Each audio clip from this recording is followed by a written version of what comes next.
আসসালামু আলাইকুম। দর্শক, পরিবর্তন টিভির ধারাবাহিক ভার্চুয়াল আলোচনা অনুষ্ঠানে আজকে আমাদের আলোচনার বিষয় হচ্ছে চলমান প্রেক্ষাপটে ধর্মীয় ছাত্র সংগঠনের ভূমিকা। আমাদের এই বিষয়ে কথা বলার জন্য আজকের এই ভার্চুয়াল মিটিং এ কথা বলার জন্য আমাদের সাথে যুক্ত হয়েছে বাংলাদেশ ইসলামী ছাত্র শিবিরের কেন্দ্রীয় সভাপতি ছাত্রনেতা জনাব পরিকল্পনাবিদ সিরাজুল ইসলাম। আমাদের সাথে আরো যোগ দিয়েছেন বাংলাদেশ খেলাফত ছাত্র মজলিসের কেন্দ্রীয় সভাপতি সদ্য ছাত্রনেতা জনাব জাকির হোসেন ভাই। আমাদের এই লাইভ অনুষ্ঠানে যোগ দিয়েছেন বাংলাদেশ খেলাফত ছাত্র আন্দোলনের কেন্দ্রীয় সভাপতি ছাত্রনেতা জনাব মুফতি জাকির বিল্লাহ। আমাদের লাইভ অনুষ্ঠানে যোগ দিয়েছেন বাংলাদেশ ছাত্র খেলাফত ইসলামী ছাত্র খেলাফত বাংলাদেশের সম্মানিত শ্রদ্ধাভাজন কেন্দ্রীয় সভাপতি ছাত্রনেতা খুরশেদ আলম ভাই এবং বাংলাদেশ ইসলামিক ছাত্র মজলিসের কেন্দ্রীয় সেক্রেটারি জেনারেল জনাব মনির হোসেন ভাই। আপনাদের সবাইকে এবং প্রিয় দর্শক যারা দেশ বিদেশে এবং পৃথিবীর যে প্রান্তে বসে আমাদের এই লাইভ অনুষ্ঠান দেখছেন, আপনাদের প্রত্যেক আমরা আমাদের পরিবর্তন টিভির পক্ষ থেকে জানাচ্ছি আন্তরিক শুভেচ্ছা এবং অভিনন্দন।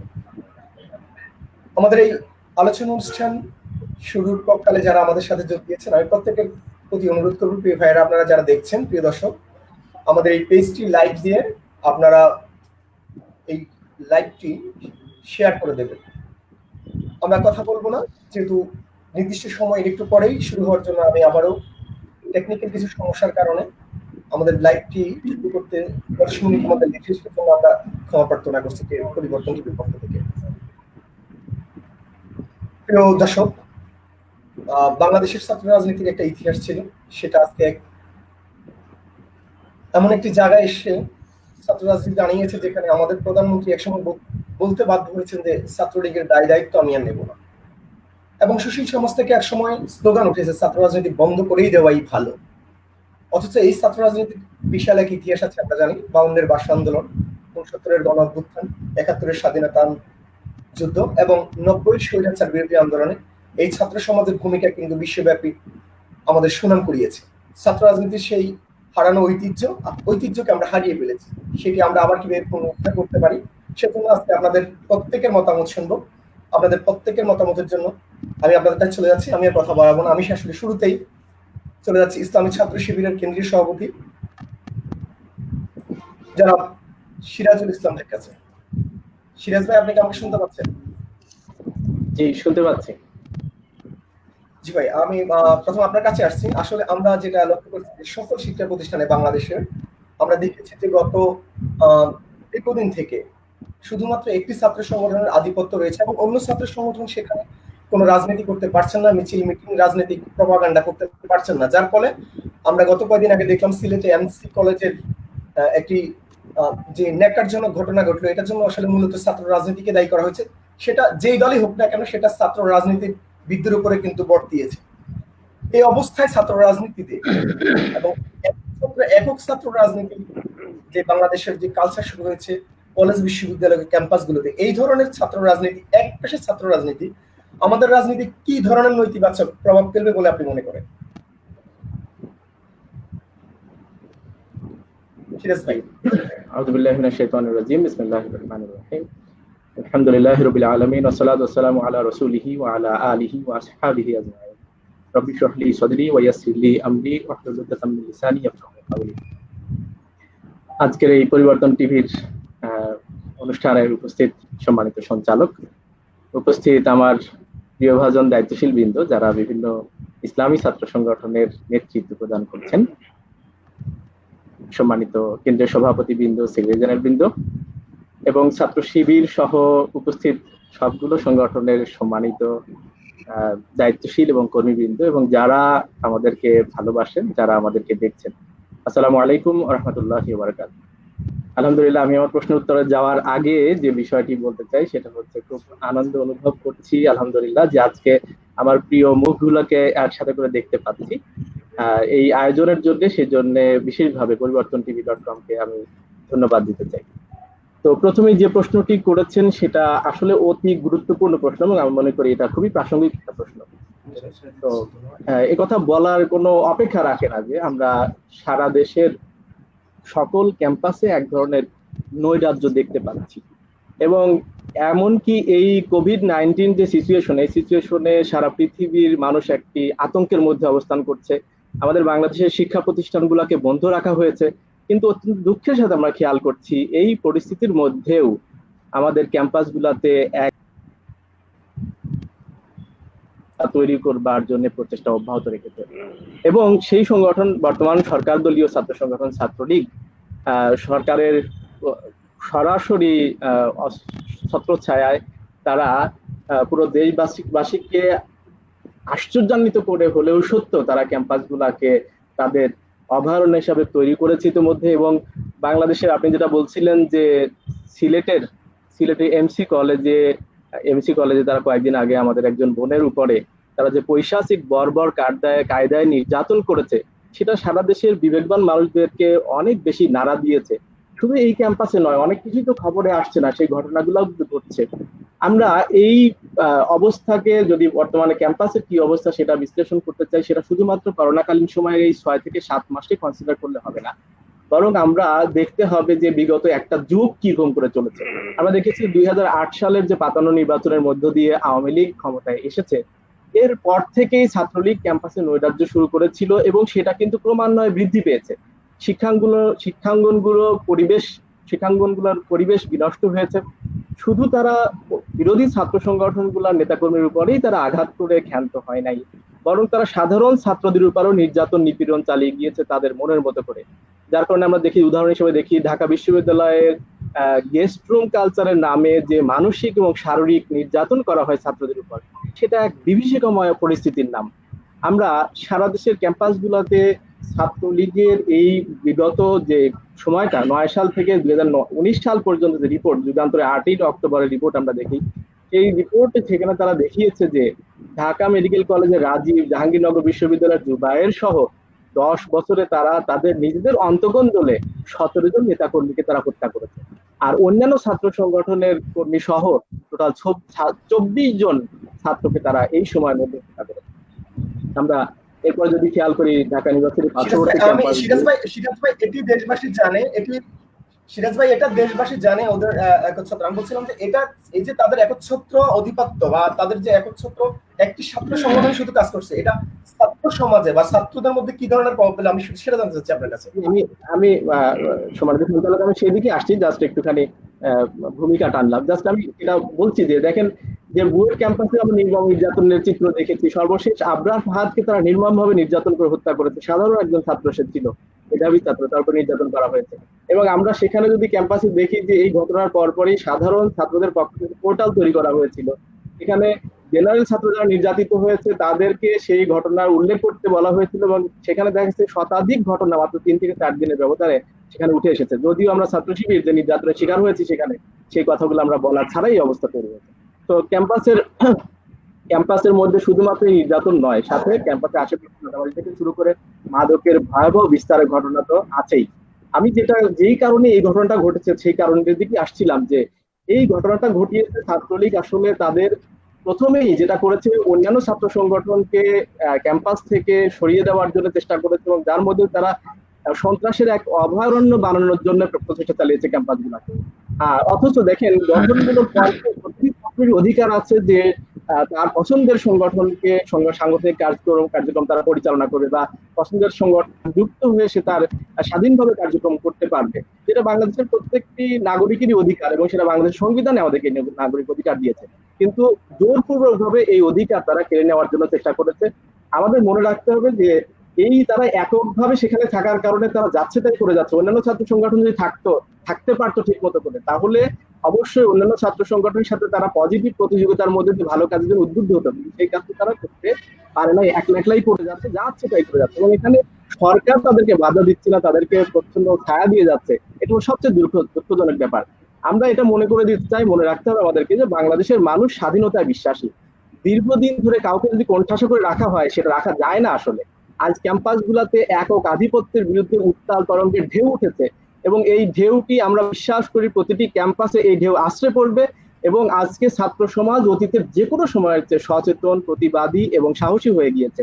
আজ কল্পনা করতে পারেন আপনি যে এই ছাত্রলীগের এই নির্যাতনের মুখে দাঁড়িয়েও ছাত্র সমাজের সাধারণ ছাত্ররা ছাত্রলীগের নাম ধরে এর বিরুদ্ধে মিছিল করছে, স্লোগান দিচ্ছে, এটাই ছাত্রলীগের আসলেই প্রাপ্য ছিল।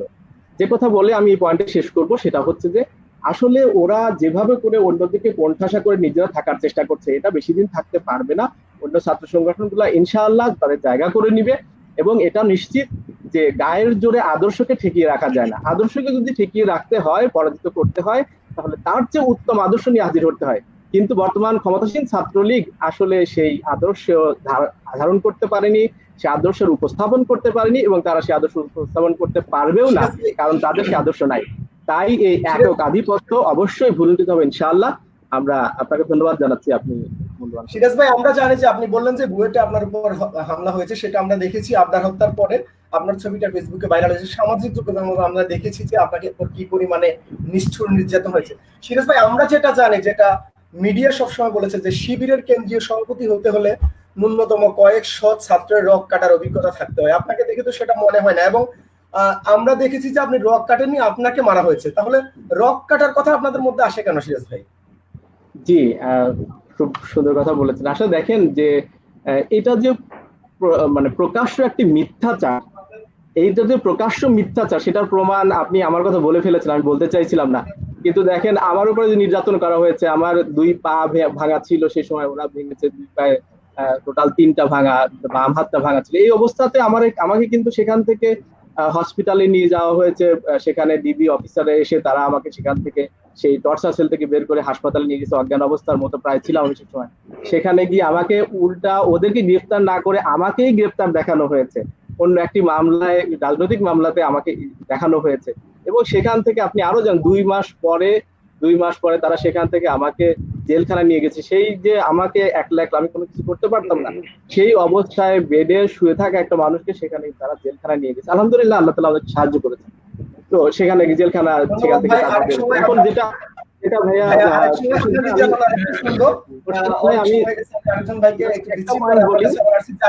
মোর্শেদ ভাই জাস্ট একটা পয়েন্ট বলি, সেটা হচ্ছে যে এই যে রক কাটার ইতিহাস আমরা যদি দেখি, রাজশাহী ইউনিভার্সিটি আমাদের একজন ছাত্রের পা কেটে দেওয়া হয়েছে, একটা পা বিচ্ছিন্ন করেছে। কারা করেছে? ছাত্রলীগ করেছে। আপনি পদে পদে, আমি কিছুক্ষণ পরে হয়তো বা সুযোগ পেলে আবার বলবো যে এই যে কাহিনীগুলা সারা দেশের এই সময়ের মধ্যে যে তারা নিজেরা নিজেদেরকে এতজনকে হত্যা করলো, সেটার পত্রিকা আসলে, পত্রিকা তো আমাদের সব পত্রিকা নয়, বিভিন্ন মিডিয়া তো আমাদের নয়, কিন্তু আমরা যদি কোথাও সে কাজ করে থাকতাম তাহলে একটা চিত্র তারা দেখাক, কোনো চিত্র ছাড়া, তারা কোনো ডকুমেন্ট ছাড়া গায়ের জোরে যে আমাদের উপরে তথ্য সন্ত্রাস চালিয়ে যাচ্ছে, এটাই হলো সবচেয়ে দুঃখজনক ব্যাপার। ধন্যবাদ ভাই, আপনাকে ধন্যবাদ। আপনার কাছে পরে আবার আসবো। আমি চলে যাচ্ছি খেলাফত ছাত্র মজলিসের কেন্দ্রীয় সভাপতি জাকির ভাইয়ের কাছে। জাকির ভাই, আপনি শুনতে পাচ্ছেন? জি, শুনতে পাচ্ছি। ধন্যবাদ ভাই। আমরা জানি যে বাংলাদেশে সবচেয়ে খুব স্পষ্ট ভাষায় বক্তব্য দেওয়ার যিনি দেন তিনি হচ্ছেন মামুনুল হক, যিনি আপনার মূল দলের মহাসচিবের দায়িত্ব পালন করছেন। ধন্যবাদ। তো আপনারা তো দীর্ঘদিন রাজনীতি করছেন, তার বাবাও ছিলেন, দুপুর রাজনীতিবিদ ছিলেন, অনেক বড় আলেম ছিলেন। তো এই যে বাংলাদেশের যে ছাত্র রাজনীতির কথা সিরাজ ভাইয়ের কাছে কিছু শুনলাম, বা আমরা দেখছি প্রতিনিয়ত, মানে পত্রিকা খুললেই আমরা যেটা দেখি যে কোনো না কোনোদিন ছাত্র রাজনীতির ছাত্র তারা, সেটা যে কোনো দলেরই হোক, সেটা ক্ষমতাসীনদের হোক বা ক্ষমতাসীনদের সাথে লেজুর কারো হোক, একটা ঘটনা কিন্তু আপনি পত্রিকা খুললে একটা দেখবেন। আলহামদুলিল্লাহ সেই থেকে ইসলামী ছাত্র সংগঠনগুলো অনেকটা স্টেপ আছে, বিশেষ করে বিভিন্ন ধরনের নেশা এবং বিভিন্ন অপরাধমূলক অপরাধ থেকে আপনারা নিজেদেরকে দূরে রাখছেন। জাতির এই ক্লান্তি কলেশ, মানে এই যে অবস্থা তৈরি হলো, একটা অস্থিতিশীল অবস্থা তৈরি হলো, অবস্থা এই ছাত্র রাজনীতি যারা করছে তারা আগামী দিনে দেশ পরিচালনা নেতৃত্ব দিবে, এই প্রত্যাশা জাতির থাকে। এজন্যই মানুষ ছাত্র রাজনীতি করে বা ছাত্র রাজনীতিতে মানুষ করতে উদ্বুদ্ধ হয়। তো জাতির একটা ইসলাম, এই যে সংগঠনগুলো জাতির প্রত্যাশা পূরণে, ছাত্র সংগঠনের মধ্যে শুধু ইসলামী ছাত্র সংগঠনগুলো কি ধরনের ভূমিকা রাখছে এবং কি ধরনের ভূমিকা রাখা উচিত বলে আপনি মনে করেন? আলহামদুলিল্লাহ তাআলা ওয়া নুসাল্লি আলা রাসূলিল কারীম, আম্মা বাদ। শুরুতেই ধন্যবাদ জানাচ্ছি পরিবর্তন টিভি কর্তৃপক্ষকে, তারা এরকম একটি সুন্দর আয়োজন করার জন্য। সেই সাথে আমি ধন্যবাদ জানাচ্ছি আমার প্রিয় সহযোদ্ধাদেরকে, এবং আমি আরো ধন্যবাদ জানাচ্ছি যারা দেশ এবং দেশের বাহির থেকে আমাদেরকে শুনছেন এবং শুনবেন, সকলকে আমার অন্তঃস্থল থেকে ধন্যবাদ জানাচ্ছি। আপনি খুবই গুরুত্বপূর্ণ একটি প্রশ্ন করেছেন যে বর্তমান বাংলাদেশে ছাত্র রাজনীতি অর্থাৎ ক্লান্তিকাল চলতেছে। ছাত্র রাজনীতি মানেই বর্তমান জনমনে এক আতঙ্কের নাম। ছাত্র রাজনীতির কথা শুনলে আজকে মানুষের মনস্পটে এক ভয়াল বিভীষিকাময় এক অবস্থা সৃষ্টি হয়ে যায়। তো এটা একদিনে তৈরি হয় নাই। এই ছাত্র রাজনীতির বাংলাদেশে একটি গৌরবময় ইতিহাস ছিল, কিন্তু আস্তে আস্তে ধীরে ধীরে এই ছাত্র রাজনীতিকে লেজুর ভিত্তিক রাজনীতিতে পরিণত করা হয়েছে, যে কারণে আজকের এই ছাত্র রাজনীতির এই অবস্থা দাঁড়িয়েছে। যে ছাত্র রাজনীতি একসময় ছিল জনগণের কল্যাণের জন্য, মানুষের কল্যাণের জন্য, ছাত্রদের কল্যাণের জন্য, এবং জনগণের আস্থার প্রতীক ছিল যারা ছাত্র রাজনীতি করতো তারা। কিন্তু আজকে সেই ছাত্র রাজনীতি আজকে জনমনে আতঙ্কের এক কারণ হয়ে দাঁড়িয়েছে। এর কারণ হচ্ছে একমাত্র যে আমাদের ক্ষমতাসীন যে দলগুলা রয়েছে, সেই দলগুলা তাদের ক্ষমতাকে টিকিয়ে রাখার জন্য এবং তাদের ক্ষমতাকে দীর্ঘস্থায়ী করার জন্য ছাত্রদেরকে ব্যবহার করছে, এবং এর থেকে উত্তরণের জন্য এর থেকে উত্তরণ আমাদেরকে করতেই হবে, এবং সেই চেষ্টা অবশ্যই করতে হবে। এটা বিশেষ করে ইসলামপন্থী যারা ইসলামকে বিশ্বাস করে, ইসলামকে মানে, তাদের জন্য সবচেয়ে বড় এটা কর্তব্য। আজকে আদর্শ ভিত্তিক ছাত্র রাজনীতি না থাকার কারণে আজকে ছাত্র রাজনীতির নামে অপরাজনীতি চলতেছে। এই জন্য ইসলামপন্থী ছাত্র রাজনীতি যারা করেন তাদের এই জায়গায় বিশাল ভূমিকা রয়েছে। আজকে আপনি যাই বলেন, একটা সময় ছিল এই দেশে মানুষ সবাই ইসলাম প্রিয়, ইসলামকে ভালোবাসে, কিন্তু সুনির্দিষ্ট একটি গোষ্ঠী, একটি মহল এই ইসলামপন্থীদেরকে তার রাজনীতি থেকে মাইনাস করেছে। সবসময়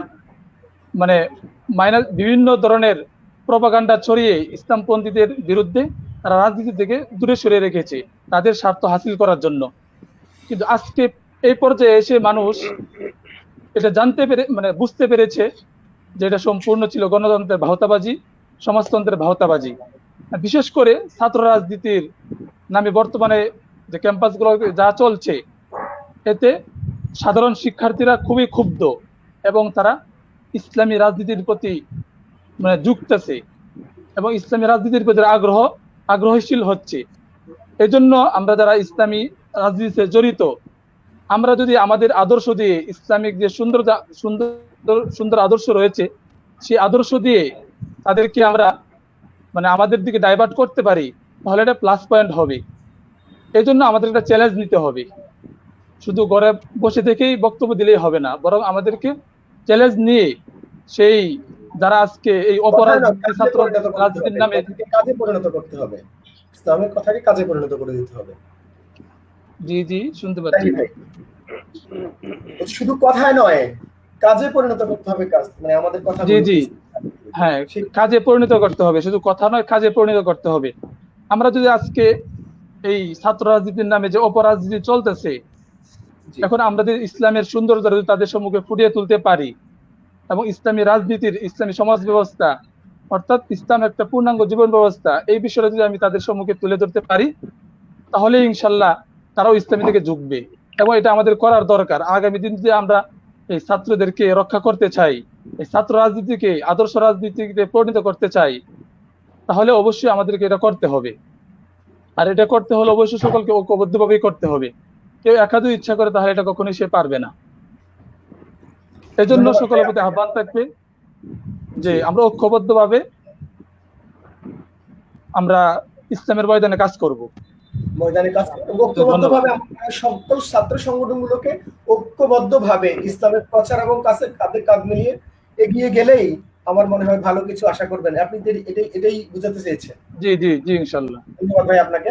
আমি আসছি আপনার কাছে আবারও। আমি চলে যাচ্ছি ইসলামিক ছাত্র খেলাফত বাংলাদেশ খুরশেদ ভাইয়ের কাছে। খুরশেদ ভাই শুনতে পাচ্ছেন আমাকে? খুরশেদ ভাই শুনতে পাচ্ছেন? জি, শুনতে পারছি, শুনতে পারছি। ধন্যবাদ ভাই। আমরা তো সিরাজ ভাইয়ের কাছে অবস্থা, ছাত্র রাজনীতির অবস্থা শুনলাম, বিশ্ববিদ্যালয়গুলো ভাইয়ের কাছে শুনলাম যে আসলে আমাদের কি করা উচিত। আমি আপনার কাছে আসতেছি যে আপনারা তো বেশিরভাগ আহ, যে জায়গায় একটা কাজ করেন, ধর্মীয় বিষয় নিয়ে খুব বেশি কাজ করেন আমরা জানি। তো ধর্মীয় শিক্ষার পাশাপাশি আজকে ধরেন বর্তমান পৃথিবীকে গ্লোবালাইজেশনের পৃথিবী বলা হয়, এখানে বিজ্ঞানের পৃথিবী বলা হয়। এখানে আমাকে যদি টিকতে হয় তাহলে আমাকে আধুনিক ইসলামী শিক্ষার পাশাপাশি আমাকে আধুনিক এবং বিজ্ঞান শিক্ষা বিজ্ঞানিক ভাবে যদি শিক্ষায় শিক্ষিত না হতে পারি, সেক্ষেত্রে আমি কিন্তু অন্যদের সাথে যে পাল্লা দেওয়া, আমার অনিসলামিক যে কৃষ্টি কালচার আছে তাদের বিরুদ্ধে যে পাল্লা দেওয়া, সেটা আমাদের দেওয়া হবে না। তো আমি, আপনারা কি মনে করেন কিভাবে সম্ভব যে এই যে তাদের সাথে টাক্কা দেওয়া, যে সমাজতন্ত্রবাদ, পুঁজিবাদ বা মানুষের তৈরি যে মতবাদগুলো বা যে ইজমগুলো, ধর্মীয় ছাত্র রাজনীতিগুলো ইসলামের পাশাপাশি তাদেরকে চ্যালেঞ্জ করার জন্য বা তাদের সাথে তাদের প্রতিযোগিতায় নিজেকে দাঁড় করানোর জন্য আমরা আসলে কি কি কাজ ছাত্র সংগঠনগুলো করছে বা করতেছেন আপনারা? আসসালামু আলাইকুম ওয়া রাহমাতুল্লাহি ওয়া বারাকাতুহু। নাহমাদুহু ওয়া নুসাল্লি আলা রাসূলিল কারীম, আম্মা বা'দ। ফাআউযু বিল্লাহি মিনাশ শাইতানির রাজীম। বিসমিল্লাহির রাহমানির রাহিম। আল ইয়াওমা আকমালতু লাকুম দীনাকুম ওয়া আতমামতু আলাইকুম নি'মাতি ইলা আখির আয়াত। পরিবর্তন টিভি কর্তৃক আয়োজিত আজকের এই টক শোতে সম্মানিত আমার সহকর্মী ছাত্র শিবিরের কেন্দ্রীয় সভাপতি শহীদুল ইসলাম ভাই স্বাগতম, আমাদের ছাত্র মজলিসের সভাপতি জাকির হোসেন ভাই আপনাকেও ধন্যবাদ, স্বাগতম, মনির হোসেন ভাই ছাত্র মজলিস এবং কি খেলাফত ছাত্র আন্দোলনের আর জাকির বিল্লাহ ভাই, বিশেষ করে ধন্যবাদ জানাচ্ছি আজকে যিনি সঞ্চালক মোর্শেদ কামাল ভাইকে। উনি খুবই একটা গুরুত্বপূর্ণ প্রশ্ন করেছেন যে সামগ্রিক যে বিশ্বের মধ্যে যে বৈজ্ঞানিক যে আবির্ভাব, আপনি প্রথমে বোঝেন যে বর্তমানে, আমি আপনার প্রশ্নটা ক্লিয়ার করলাম আর কি, বর্তমানে দুইটা আগ্রাসন কাজ করতেছে। একটা আগ্রাসন হলো আপনার রাজনৈতিক আগ্রাসন পুরো বিশ্বময়, আর একটা আগ্রাসন হলো সাংস্কৃতিক আগ্রাসন। সাংস্কৃতিক আগ্রাসন হলো মানে যেমন শুধু লেখালেখি আর ইয়াতে না, সবকিছু মিলিয়ে আপনার ফেসবুক হোক, যোগাযোগ মাধ্যম হোক, টুইটার, ইউটিউব, যত রকমের মাধ্যম আছে, এটা হলো সাংস্কৃতিক আগ্রাসন। আমি একটু আগে যে আয়াতে কারিমা আপনার সামনে তেলাওয়াত করেছি, তার আল্লাহ রাব্বুল ইজ্জত স্পষ্ট বলেছেন যে আমি আজকে দিনের জন্য দিনকে পরিপূর্ণ করে দিয়েছি, অতএব দিন পরিপূর্ণ। এখন প্রশ্ন হলো যে রাসূল করিম আদম আলাইহিস সালাম থেকে যদি আমরা এই পর্যন্ত যদি দেখি, যখন যে জিনিসের আধিক্য বেশি ছিল, আল্লাহ রাব্বুল ইজ্জত সেই সময় সেই নবী পাঠিয়েছেন সেই বিষয়ে তাকে দীক্ষা দিয়ে, শিক্ষা দিয়ে। যদি খেয়াল করি তাহলে আমি সংক্ষেপে বলি, যেমন হযরত মুসা আলাইহিস সালামের সময় জাদুর একটা আধিক্য ছিল, সবাই যত বেশি জাদুকর মানুষ তার বেশি যুক্ত বেশি, মানুষ তাকে বেশি কি করতেন, তার ভক্ত হয়ে যেত। আল্লাহ রাব্বুল ইজ্জত মুসাকে এমন এক আশা দিলেন, লাঠি দিলেন, যে এই লাঠি সমস্ত জাদুঘরের সাপকে সে একেই খেয়ে ফেললো, যার কারণে মানুষ তাকে মানতে বাধ্য হলো। সংক্ষেপে করতেছি, ঈসা আলাইহিস সালামের সময় যে তিব্বি মানে চিকিৎসা শাস্ত্র, এটার একটা কি ছিল, আধিক্য বেশি ছিল। তখন আল্লাহ রাব্বুল ইজ্জত ঈসা আলাইহিস সালামকে সেই শিক্ষিত করে পাঠালেন যেন মানুষ তার দিকে বেশি যুক্ত পারে। তিনি কি করলেন, যারা মা থেকে মানে জন্ম থেকে অন্ধ ব্যক্তি, তাদেরকেও উনি চোখ হাত বুলিয়ে দিতেন, সেই ছবি দেখতে পারতেন। সুবহানাল্লাহ। আরো সংক্ষেপে করলাম, সব নবীদের এইভাবে ঘটনা আছে। আমি রাসূল করিম সাল্লাল্লাহু আলাইহি ওয়াসাল্লাম মাকে নামতে চাতে যে মদিনা মুহাম্মদ মুস্তাফা সাল্লাল্লাহু আলাইহি ওয়াসাল্লামের জীবনে আসি, তখন সাহিত্যের যে একটা প্রচলন ছিল, যে যত বেশি সাহিত্য, কবিতা, এই গদ্য, পদ্য, এগুলো যত বেশি করতে পারতো, মানুষ তাকে বেশি ওই সময়কার বুদ্ধিজীবী বা ওই সময়কার তাকে মানুষ কি মহামানব মনে করতেন, যে সেই অলরাউন্ডার। আল্লাহ রাব্বুল ইজ্জত রাসূল করিম সাল্লাল্লাহু আলাইহি ওয়াসাল্লাম উম্মি হওয়ার পরেও আল্লাহ রাব্বুল ইজ্জত ওনাকে এমন এক মহাগ্রন্থ আর কোরআন দিয়েছেন, যা যা কিয়ামত পর্যন্ত এটা সকল সাহিত্যকে ছাড়িয়ে যাবে। আপনার প্রশ্নের উত্তর এখন আসি, আমরা তাই মনে করি যে যখন বাতিল যে রূপে আসবে, তাকে প্রতিহত করার জন্য, তাকে দমন করার জন্য আমরা আমাদের মানে ছাত্র সংগঠন, ইসলামী ছাত্র সংগঠনগুলা, আমাদের নেতা কর্মীদেরকে আমরা ওই সমস্ত প্রশিক্ষণ কর্মশালা দিয়ে থাকি যেন সেইভাবে তাদেরকে প্রতিহত করা যায়। এখন যে সাংস্কৃতিক আগ্রাসনটা, এটা এখন খুবই কঠিন ভাবে হচ্ছে।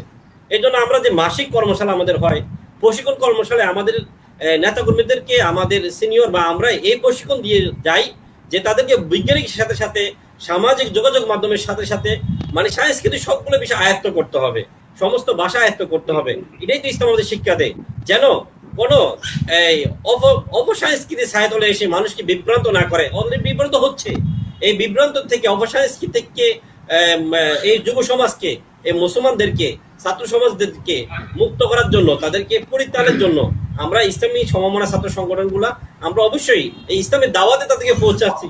যখনই তার কাছে ইসলামের দাওয়াত পৌঁছবে এই বিভিন্ন ক্যাটাগরিতে, আমি যদি এখন এই সামাজিক যোগাযোগ মাধ্যমের মাধ্যমে যদি দাওয়াত পৌঁছাচ্ছি, তাহলে সে বুঝতে পারবে যে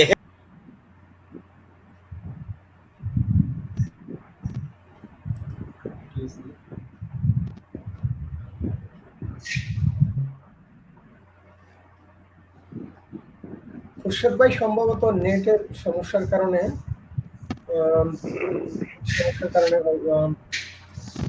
আবারও আসছে। নেটের সমস্যা হচ্ছে খুরশেদ ভাই কথা বলার ক্ষেত্রে।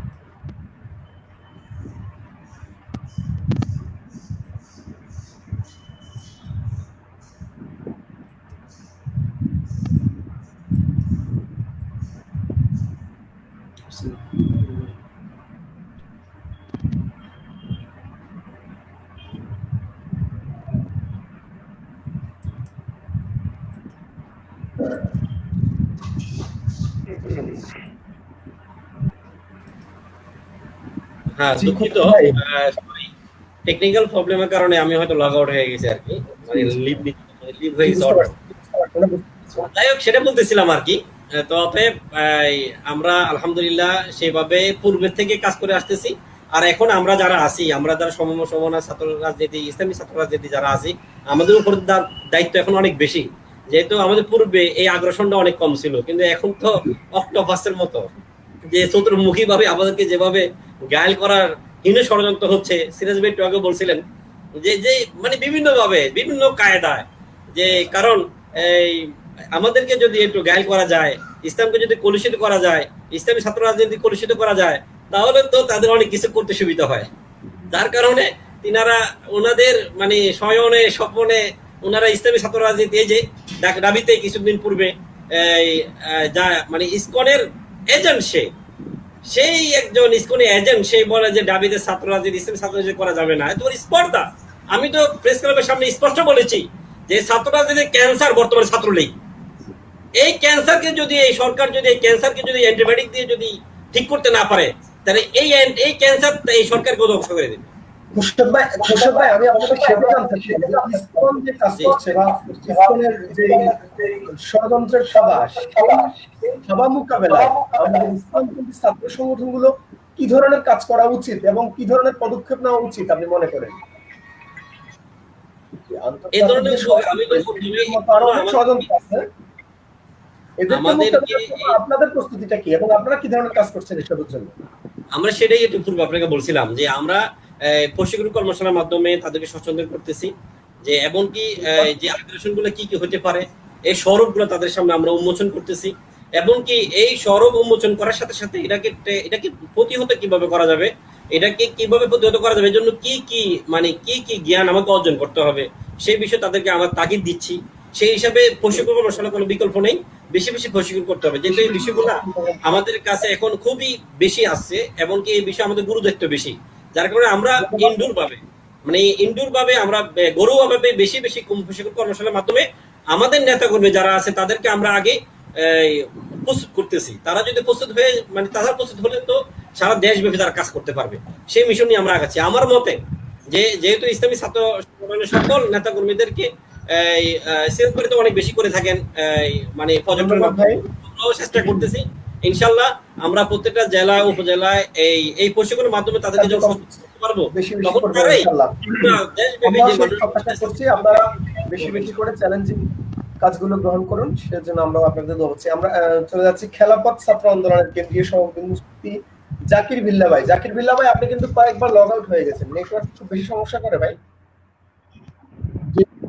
নেটওয়ার্কের সমস্যা ছিল। জাকির বিল্লাহ ভাই, সমস্যা বেশি না ভাই? শুনতে পাচ্ছেন আমাকে? আমি শুনতে পাচ্ছি, আপনি শুনতে?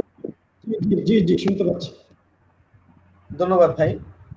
আম, আমরা জানলাম যে শিবির সভাপতির কাছ থেকে জানলাম, খোরশেদ ভাইয়ের কাছে জানলাম। আমি আপনার কাছে যে বিষয়টা জানতে চাই যে আসলে আমরা সবাই জানি এবং প্রতিদিন দেখি যে বিশ্বব্যাপী মুসলমান এবং ইসলামের উপর এক ধরনের নির্মম নির্যাতন চলছে, প্রপাগান্ডা চলছে, প্রতিদিন কোনো না কোনো ভাবে হচ্ছে। আমি এর ধারাবাহিকতা তারা আজকে আমাদের ইসলামী সংগঠনগুলো মুসলমানের বিরোধিতার পর্যায়ে এখানে যাই করছে, যা তারা মুসলমানের পরিচয় টুকু রাসূল সাল্লাল্লাহু আলাইহি সাল্লামকে আগে শুধু অবমান করতে কোনো ব্যক্তি দ্বারা, এখন দেখলাম যে রাষ্ট্রীয়ভাবে সেটা করা হচ্ছে এবং সেটার জন্য আজকে বাংলাদেশ সহ সারা বিশ্ব উত্তাল অবস্থায় রয়েছে। এই যে মুসলমানদের উপর এই ধরনের অপপ্রচার এবং হামলা হচ্ছে, নির্যাতন হচ্ছে, ছাত্র সংগঠনগুলো ভূমিকা রাখছে, আরো বেশি ভূমিকা কি রাখা যায় না?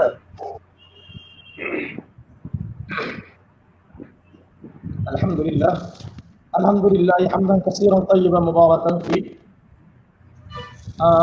শুকরিয়া। আজকের এই পরিবর্তন টিভিকে বাংলাদেশে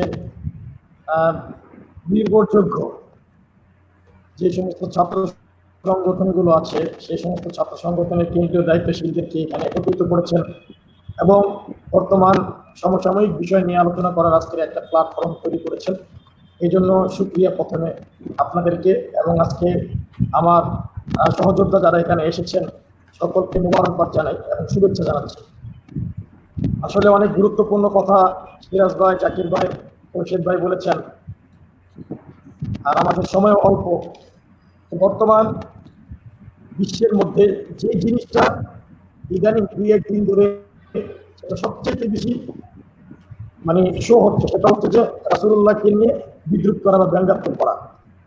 এই বিষয়টা ফ্রান্স যে এখন করছে, বিষয়টা এমন না, এরও আগে অন্যান্য দেশ বা অন্যান্য পত্রিকা মানে এক কথায় ইসলাম বিদ্বেষীরা নবীকে বারবার কটূক্তি করেছে, বিদ্রুপ করেছে। কিন্তু সব সময় মুসলিম যারা রাসূলুল্লাহর উম্মত বলে দাবি করে তারা কিন্তু প্রত্যেকেই আর এটা প্রতিবাদ করেছে।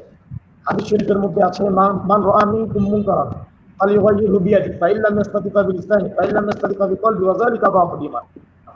হয়তো প্রথমে হাত দ্বারা প্রতিহত করা অথবা জবান দ্বারা, আর ন্যূনতম না হলে অন্তর দ্বারা তাকে ঘৃণা করা, এটাও ন্যূনতম ঈমানের একটা অংশ। সেই হিসেবে তিন সুরতে মানুষ প্রতিবাদ করেছে। আপনি এখানে প্রশ্ন করেছেন ছাত্র সমাজ যেভাবে এই প্রতিবাদ করছে বা তারা আরো কিছু করতে পারে কিনা।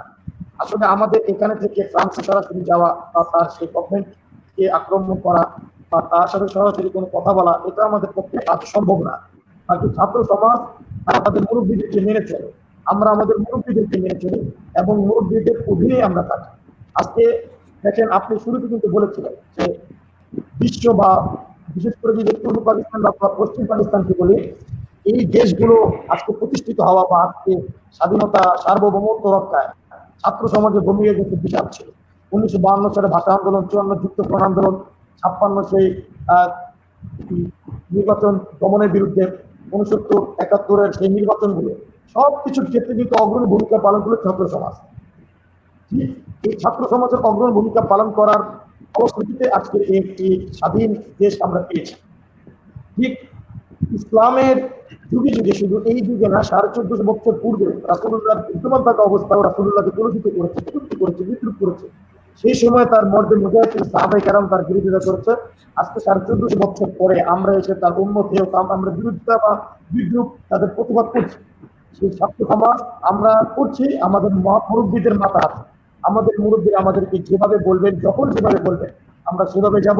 প্রয়োজনে আমরা আমাদের নিজেদের জান এবং মালকে দিয়ে বাংলা প্রত্যন্ত অঞ্চলে আমাদের যে সমস্ত ছাত্র ভাইরা, জাকির ভাই আপনার মনে হয় নেটওয়ার্কের সমস্যা করতেছে, কথা ক্লিয়ার বোঝা যাচ্ছে না, দর্শক কথা বুঝতে পারছেন না, অনেকে কমেন্টস করতেছেন যে জাকির ভাই কথা ক্লিয়ার বোঝা যাচ্ছে না। আসলে আমরা আমাদের মুরব্বীদের অধীনে চলি, তো আমরা আমাদের মুরব্বীরা আমাদেরকে যেভাবে বলবেন, আমাদের জান দিয়ে মাল দিয়ে আমরা রাসূলুল্লাহ সহ ইসলাম এবং কোরআন এবং হাদিসের বিরুদ্ধে যারাই ঝাঁপিয়ে পড়বে, যারাই কটূক্তি করবে, তাদের বিরুদ্ধে আমরা ঝাঁপিয়ে পড়বো এবং সর্বোত্তম চেষ্টা করব আমরা ছাত্র সমাজ সেখানে ঝাঁপিয়ে দিয়ে সে 50-70 বছর আগে যে সমস্ত ছাত্র সমাজরা তারা তাদের সেই শক্তি এটাকে প্রকাশ করে যেভাবে দেশকে স্বাধীন করেছিল, সমস্ত অন্যায় অত্যাচারকে দূর করেছিল, আমরাও বর্তমান ছাত্র সমাজ আমরা প্রতিজ্ঞাবদ্ধ যে যত ধরনের ইসলামের বিরুদ্ধে যত ধরনের শত্রু তারা দাঁড়িয়ে যাবে বা ইসলাম বা কোরআনকে নিয়ে নবীকে নিয়ে যারাই কটূক্তি করবে, ছাত্র সমাজ তাদেরকে শক্ত হাতে প্রতিহত করবে আমাদের মুরব্বীদের অধীন থেকে। জাকির বিল্লাহ ভাই, আপনার নেটওয়ার্কে সমস্যা করে, আপনি দেখেন তো ভালো নেটওয়ার্ক একটু যাওয়া যায় কিনা ভাই, কথা বোঝা যাচ্ছে না ক্লিয়ারলি।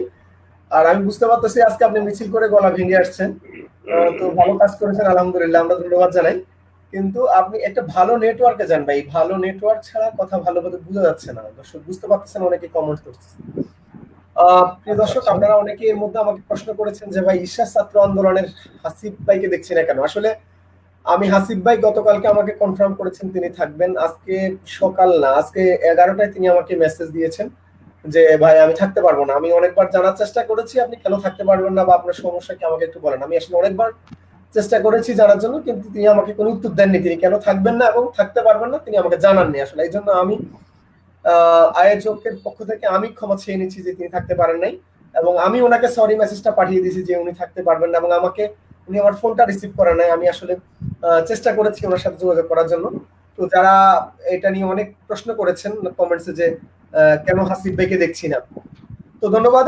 আমরা এবার চলে যাচ্ছি আমাদের বাংলাদেশ ইসলামী ছাত্র মজলিসের কেন্দ্রীয় সেক্রেটারি জেনারেল মনির ভাই রয়েছেন সেখানে। মনির ভাই, আপনি শুনতে পাচ্ছেন?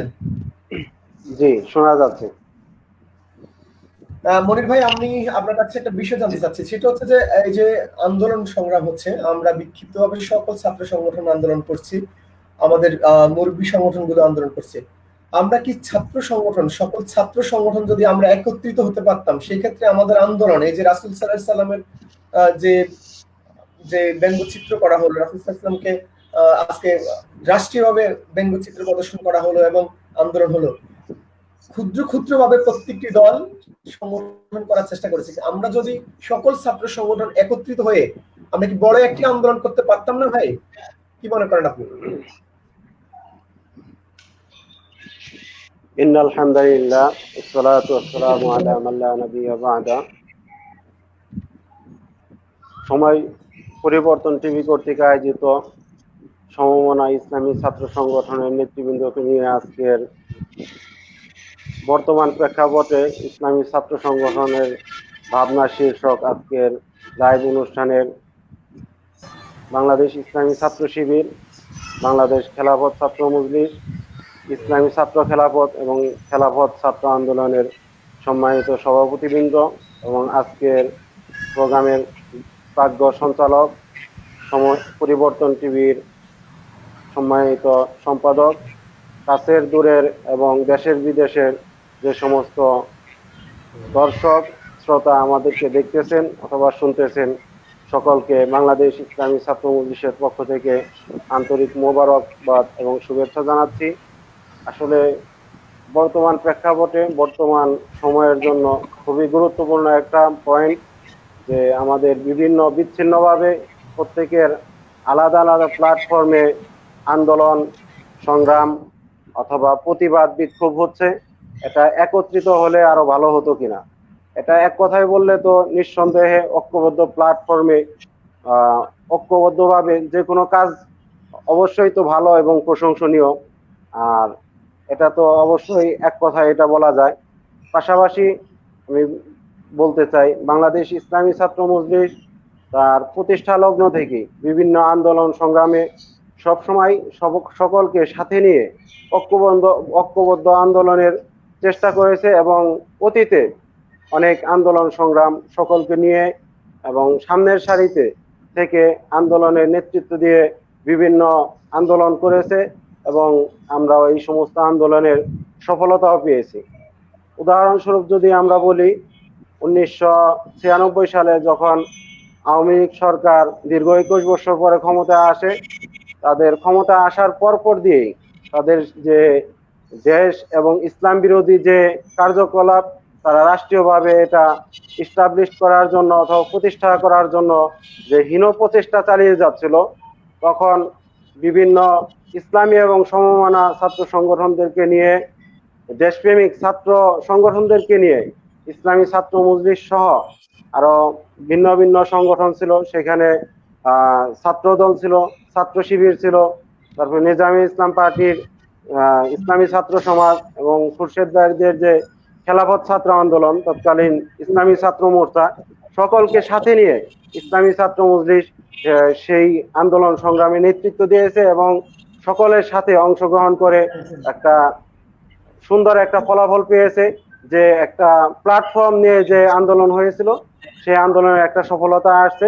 সেই স্বৈরাচার এবং দেশ এবং ইসলাম বিরোধী সরকারকে আমরা ক্ষমতায় থেকে হটাতে সক্ষম হয়েছিলাম। পাশাপাশি যে আমাদের আরো ধর্মীয় বিষয় ছিল যে এবং রাষ্ট্রের বিষয় ছিল পার্বত্য চট্টগ্রাম যে চুক্তি এবং ফতোয়া বিরোধী যে ধর্মীয় স্পর্শকাতর বিষয়, ফতোয়া বিরোধী রায় হাইকোর্ট থেকে দেওয়া হয়েছিল এবং সরকার এই বিচারপতিদের পক্ষ অবলম্বন করেছিল। তখন বিবারিয়ায় তাওহীদি জনতা যে মহাবিস্ফোরণ ঘটেছিল, তারা পরবর্তীতে এক দফা আন্দোলনে চলে গিয়েছিল এবং যে সর্বদলীয় ছাত্র ঐক্য হয়েছিল ওই সময়, তারা এক দফা আন্দোলনে চলে গিয়েছিল যে ফতোয়া বিরোধী আন্দোলনের পরপর দিয়ে। সেই সমস্ত প্রোগ্রামে শাইখুল হাদিস আল্লামা আজিজুল হক সাহেব, মুফতি আমিনুর রহমতুল্লাহ আলাইহি তাদেরকে সামনে রেখে যে সর্বদলীয় ছাত্র ঐক্যর যে নেতৃবৃন্দ, তারা যুগপৎ আন্দোলন করেছিল, কাঁধে কাঁধ রেখে হাতে হাত রেখে যে আন্দোলন করেছিল, তারা ওই সময় সফল হয়েছিল। পরবর্তীতে 4 দলীয় ঐক্যজোট ক্ষমতায় আসে। তারপর সময়ের প্রেক্ষাপটে এবং যে প্রয়োজনীয়তা একটু কমে যাওয়ার কারণে সেই সংগঠনের যে সর্বদলীয় ছাত্র ঐক্য, এটার কার্যক্রমটা বন্ধ ছিল, কিন্তু এটা কিন্তু বিলুপ্ত ঘোষণা করা হয় নাই, এখন পর্যন্ত কিন্তু এটা রয়েছে। পাশাপাশি যখন নাকি আবার এই 2013 সাল নাস্তিক মুরতাদ যে শক্তি এবং শোনা যায় যে ভারতের যে গোয়েন্দা সংস্থা তাদের আশকারায় এবং সরাসরি পৃষ্ঠপোষকতায় শাহবাগের যে আন্দোলন গড়ে উঠছিল, যদিও তারা সেখানে যুদ্ধাপরাধীদের বিষয় সামনে নিয়ে আসছিল, কিন্তু এটার অন্তরালে তাদের ছিল ইসলাম, দেশ এবং ধর্মবিরোধী সকল কার্যক্রম এবং তারা এই কার্যক্রম নিয়ে সামনে এগিয়ে যাচ্ছিল। তখন আবার এই কার্যক্রমকে কিভাবে বন্ধ করা যায় এবং এমন একটা পরিস্থিতি তারা সৃষ্টি করেছিল যে ধর্মীয় লাইনে যারা আছে, মসজিদের ইমাম, মসজিদের খতিব, মাদ্রাসার শিক্ষক এমনকি ইসলামী সংগঠনগুলো এটার বিরুদ্ধে যে একটা কথা বলবে, এই অবস্থাও অনেকটা হারিয়ে গিয়েছিল।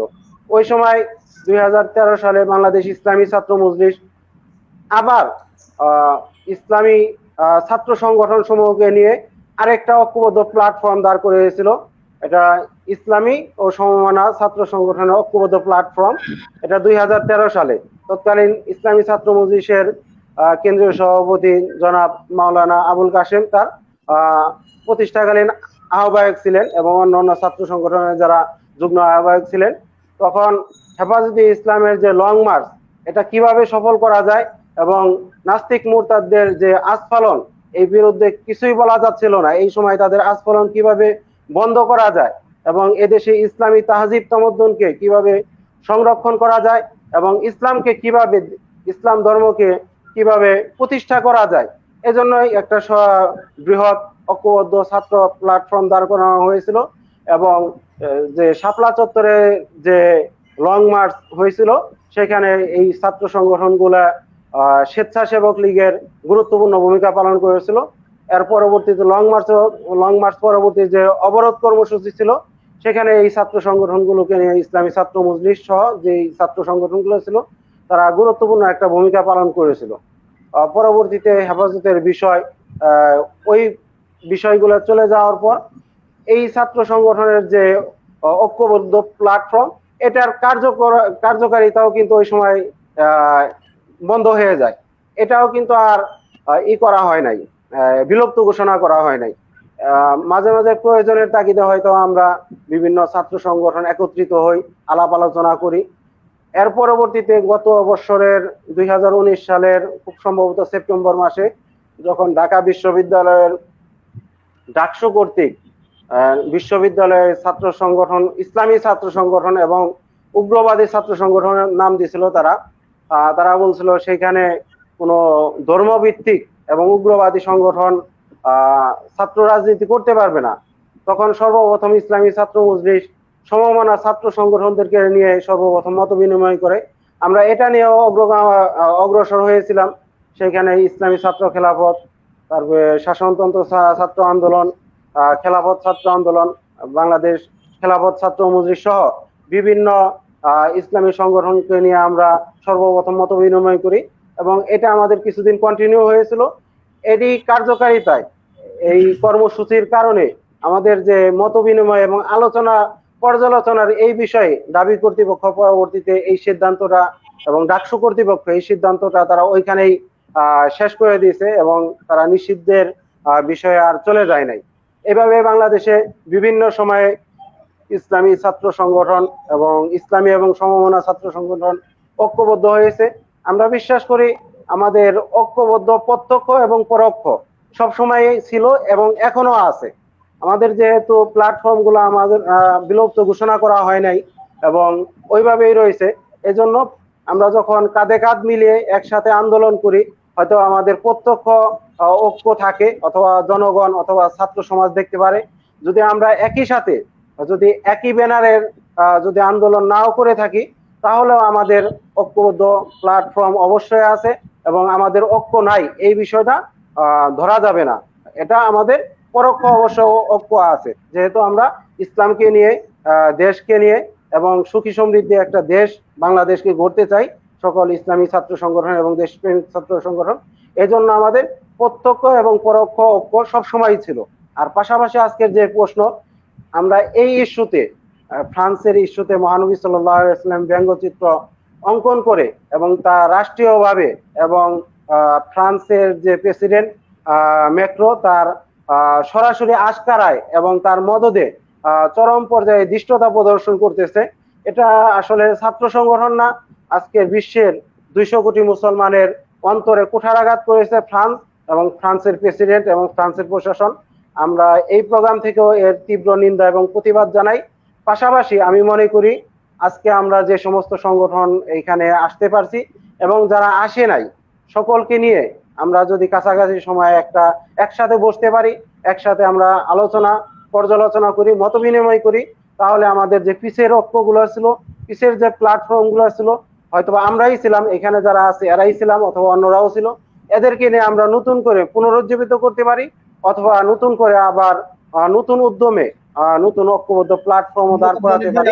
এটা অবশ্যই ভাই অনেক ধন্যবাদ আপনাকে। আপনারা যারা আজকে এখানে এসেছেন, আমরা মনে করি যে যদি আমরা সবাই প্রত্যেকের জায়গা থেকে একটা স্লোগান তুলতে পারি যে আমরা দূরত্ব নয়, আমরা কাছে যাবো। এবং আমার মনে হয় আপনারা যেহেতু ছাত্র রাজনীতি করেন, ইসলামী ছাত্র সংগঠন করেন, কোরআন হাদিস আপনারা অনেক বেশি জানেন, তাহলে আমার মনে হয় যে রাসূল সাল্লাল্লাহু আলাইহি ওয়াসাল্লাম ঐক্য করতে এসেছেন, ভাঙার জন্য নয়।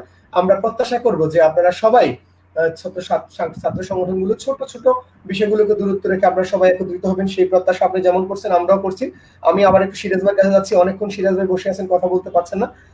ভাই আপনাকে আমি একটা বিষয় বলতে চাচ্ছিলাম, আপনাদের কিছু কাজ আসলে মানুষকে অবাক করে, যে যেমন আপনাদের উপরে গত আওয়ামী লীগ ক্ষমতা আসার পরে এমন কোনো নির্যাতন নেই যেটা আপনাদের উপরে হয়নি। আমরা যেটা দেখেছি এবং আমরা জানি যে আপনাদের উপরে কয়েক দফায় চিরুনি অভিযান হয়েছে, রাস্তায় বেরোলে পুলিশ আপনাদেরকে গুলি করছে, মিছিল করতে দিচ্ছে না, আপনাদের কেন্দ্রীয় থেকে শুরু করে মহানগর, জেলা, উপজেলা, ইউনিয়ন অফিস পর্যন্ত আপনারা করতে পারছেন না। কিন্তু এরপরেও বিভিন্ন জাতীয় আন্তর্জাতিক ইস্যু, ধর্মীয় ইস্যু, বিভিন্ন দিবস পালন এবং অতি সাম্প্রতিক দর্শন নিয়ে আপনারা রাজপথে খুব বেশি জোরালো ভূমিকা পালন করেছেন এবং দেশি বিদেশে সবাই আপনাদের সুনাম করিয়েছে। আচ্ছা, আমি জাতি আসলে খুব বেশি জানতে চাই যে শিবির কিভাবে এই কাজগুলো করে, যেখানে তাদের বের হতে পারে না, অফিস নেই, কাজ নেই, এর মধ্যেও আপনারা কিভাবে আপনাদের এই কাজগুলো করছেন এবং আসলে কিভাবে টিকে আছেন আপনারা এত কিছুর পরেও?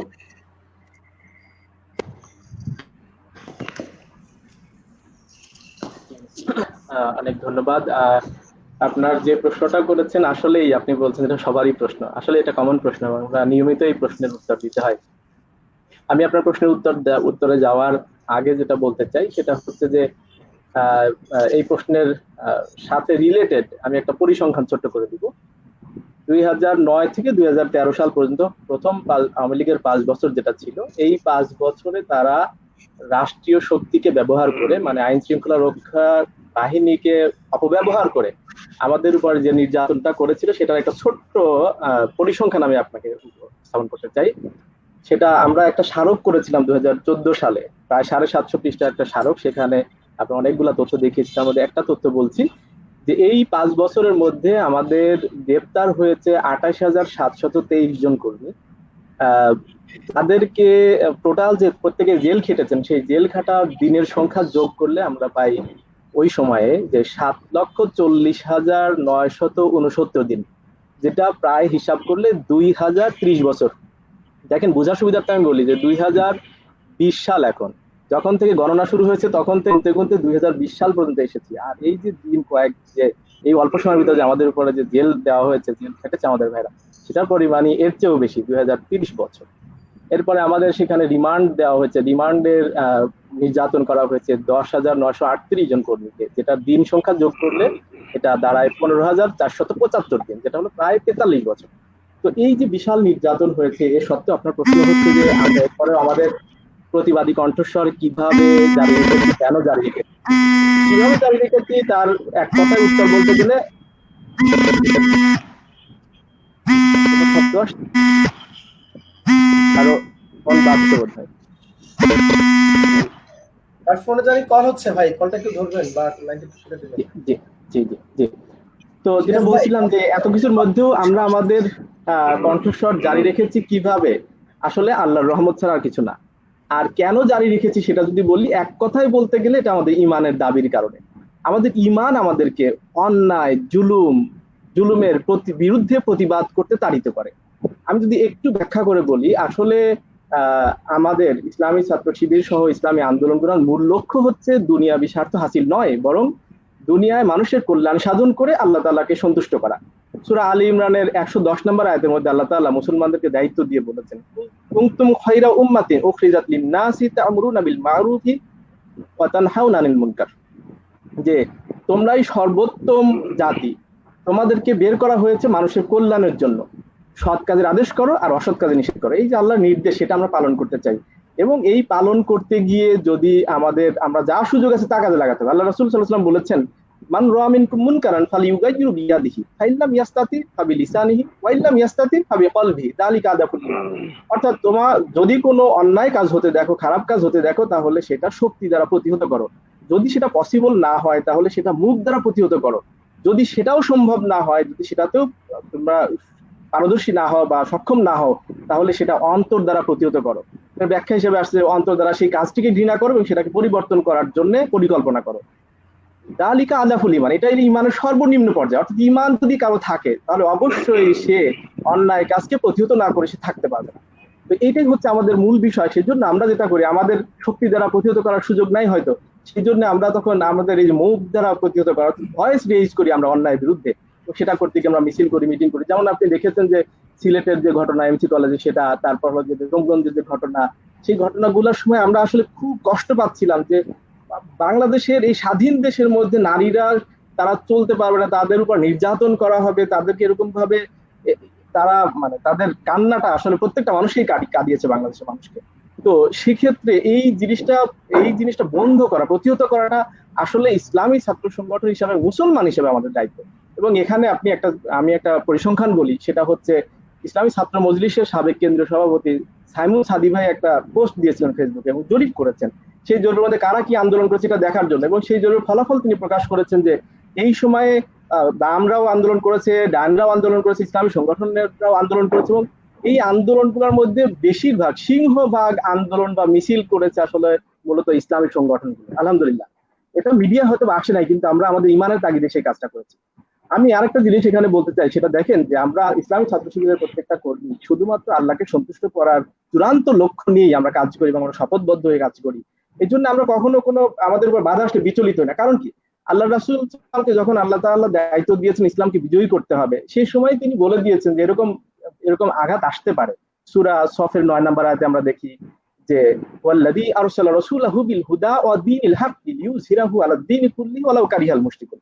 সেই আয়াত থেকে আমরা দেখি আল্লাহ রাসূল সাল্লাল্লাহু আলাইহি ওয়াসাল্লামকে দ্বীন বিজয়ের জন্য দায়িত্ব দেওয়া হয়েছে এবং বলা হয়েছে যে এতে করে মুশরিকরা যতই অপছন্দ করুক না কেন, তা সত্ত্বেও ইসলামকে বিজয়ী করার জন্য চেষ্টা আল্লাহ রাসূল সাল্লাল্লাহু আলাইহি ওয়াসাল্লাম করতে বলা হয়েছে। অর্থাৎ আল্লাহ তাআলা এই দায়িত্ব রাসূলুল্লাহ সাল্লাল্লাহু আলাইহি ওয়াসাল্লামকে দেওয়ার সাথে সাথে এটা মনে করে দিয়েছেন যে এখানে বাধা আসতে পারে, বিপদ আসতে পারে। যারা ইসলামকে পছন্দ করে না, ইসলাম বিজয় পছন্দ করে না, তারা বাধা দিবে, তার সত্ত্বেও চেষ্টা চালিয়ে যেতে হবে। আল্লাহ রাসূল সাল্লাল্লাহু আলাইহি ওয়াসাল্লামের উম্মত হিসাবে ইসলাম বিজয়ী করার সেই কার্যক্রমের যে আমরা চেষ্টা করছি আমরা সবাই মিলে, সেই চেষ্টার অংশ হিসেবে আমরা মনে করি যে আমাদের কাছে বাধা আসতে পারে, এবং এই বাধা আসলে সেক্ষেত্রে আমরা মনে করি সেগুলো হচ্ছে পরীক্ষা আল্লাহ তাআলার পক্ষ থেকে। সূরা বাকারার 155 নম্বর আয়াতে আল্লাহ তাআলা সে ব্যাপারে বলেছেন যে তোমাদেরকে পরীক্ষা করবে, ওয়ালা নাবলুওয়ান্নাকুম বিশাইইন মিনাল খাউফি ওয়াল জুই ওয়া নাকসিম মিনাল আমওয়ালি ওয়াল আনফুসি ওয়াত তামারাত ওয়াবাশশিরিস সাবিরিন। আল্লাহ তাআলা এই যে পরীক্ষার কথা বলেছেন সাথে বলে দিয়েছেন ওয়াবাশশিরিস সাবিরিন, অর্থাৎ এই পরীক্ষা আসলে পাস কিভাবে করবা, পাস করবা হচ্ছে ধৈর্য ধারণের মধ্য দিয়ে। এর জন্য আমরা বিশ্বাস করি দৃঢ়ভাবে যদি আল্লাহ তাআলা কাউকে পরীক্ষা করতে চান তাহলে কারো বাঁচানোর সক্ষমতা নাই, আর আল্লাহ যদি কাউকে বাঁচাতে চান তাহলে কারো সাধ্য নাই সামান্য টাস্কটুকু করা। এই জন্য আমরা আল্লাহ ছাড়া কাউকে ভয় করি না, আমরা বিশ্বাস করি আল্লাহ ছাড়া কাউকে ভয় করা জায়েজ নাই। আমরা আল্লাহকে অভিভাবক মেনে নিয়েছি, আল্লাহকে অভিভাবক মানলে আল্লাহর পক্ষ থেকে ফেরেশতারা, আমি শেষ করব। সিরাজ ভাই আপনার কথা বোঝা যাচ্ছে না ভাই, নেটওয়ার্ক একটু সমস্যা করতেছে, আপনার কথা বোঝা যাচ্ছে না, আমরা আবার আপনার কাছে আসবো। আমি এখন বোঝা যাচ্ছে, এখন বোঝা যাচ্ছে না ভাই, আমার মনে হয় ক্লিয়ার হচ্ছে না। অন্যরা কি বুঝতে পারছেন?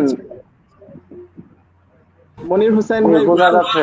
হ্যাঁ বোঝা যাচ্ছে, স্পষ্ট বোঝা বুঝতেছি। যাচ্ছে। মোর্শেদ ভাই আপনার ওখানে সমস্যা কিনা? আমি তো আজকেও কয়েকটা মিটিং এ অ্যাটেন্ড করেছি এর আগেও, ওটাতে অসুবিধা হয় নাই। আমি জাস্ট শেষ করছি ভাই। আমার লাস্ট পয়েন্ট যেটা আমি বলছি সেটা হচ্ছে আমরা এই কার্যক্রম পরিচালনা করতে গিয়ে আমরা আল্লাহ তাআলাকে অভিভাবক মানি, আর আল্লাহকে অভিভাবক মানলে আল্লাহ তাআলার পক্ষ থেকে ফেরেশতারা এসে সান্ত্বনার বাণী শোনায়। সূরা ফুসসিলাতের 30 নম্বর আয়াতের মধ্যে আল্লাহ তাআলা বলেছেন, ইন্নাল্লাযীনা ক্বালু রাব্বুনাল্লাহ সুম্মা ইসতাকামু তাতানাজ্জালু আলাইহিমুল মালায়েকা আল্লা তাখাফু ওয়া লা তাহজানু ওয়া আবশিরু বিল জান্নাতি আল্লাতী কুনতুম তুআদুন। যে নিশ্চয়ই যারা বলে আল্লাহ আমাদের অভিভাবক, আল্লাহ আমাদের রব, এবং এই কথার উপরে অটল থাকে, অবিচল থাকে, তাদের প্রতি ফেরেশতারা আগমন করে এবং ফেরেশতারা এসে বলে তোমরা ভয় পেয়ে যেও না, তোমরা দুশ্চিন্তাগ্রস্ত হও না, বরং তোমরা সেই জান্নাতের সুসংবাদ গ্রহণ করো যার প্রতিশ্রুতি তোমাদেরকে দেওয়া হয়েছে। সেজন্য আমরা মনে করি যে আমাদের ভয় পাওয়ার ব্যাপারে কোনো কারণ নাই, কারণ আল্লাহ তাআলার পক্ষ থেকে আমরা সান্ত্বনা পাই, এবং আমাদের এই সান্ত্বনার বাণী পেয়ে আমাদের দৃষ্টিটা দুনিয়ার মধ্যে সীমাবদ্ধ থাকে না, আমাদের দৃষ্টিটা আখিরাতের সেই জান্নাতের দিকে সম্প্রসারিত হয়। আলহামদুলিল্লাহ আমরা সেখানে আশা করি ইনশাআল্লাহ আমরা যদি আমাদের এই কার্যক্রম পরিচালনা করতে পারি আমরা দুনিয়াতে আল্লাহর সাহায্য পাবো, এবং ইনশাআল্লাহ আল্লাহ কবুল করলে আখিরাতে আমরা জান্নাতে যেতে পারবো। এই জন্য আমাদের প্রত্যেকটা কর্মী সেটা ধারণ করে, এবং সেটা ধারণ করে বলেই আমরা বলতে চাই ইসলামী আন্দোলনের কোনো কর্মীকে কোনো দিন স্তব্ধ করা যাবে না ইনশাআল্লাহ। শয়তান আমাদের ভয় দেখাতে এসে নিজেই অন্ধকারে পালিয়ে যেতে বাধ্য হবে ইনশাআল্লাহ। দোয়া করবেন আপনারা যেন আমরা কন্টিনিউ করতে পারি। সিরাজ ভাই ধন্যবাদ আপনাকে, আপনারা আল্লাহর রহমের উপর বেঁচে আছেন। আপনি যেটা বললেন যে নির্যাতন আপনারা আল্লাহর উপর ভরসা করেই টিকে আছেন, ধন্যবাদ আপনাদের। ইসলামী সংগঠন আল্লাহর উপর ভরসা করেই টিকে থাকবে ইনশাআল্লাহ, সেই প্রত্যাশা আমরা করছি। আমি চলে যাচ্ছি জাকির ভাইয়ের কাছে। জাকির ভাই, জাকির ভাই শুনতে পাচ্ছেন? শুনতে পাচ্ছি।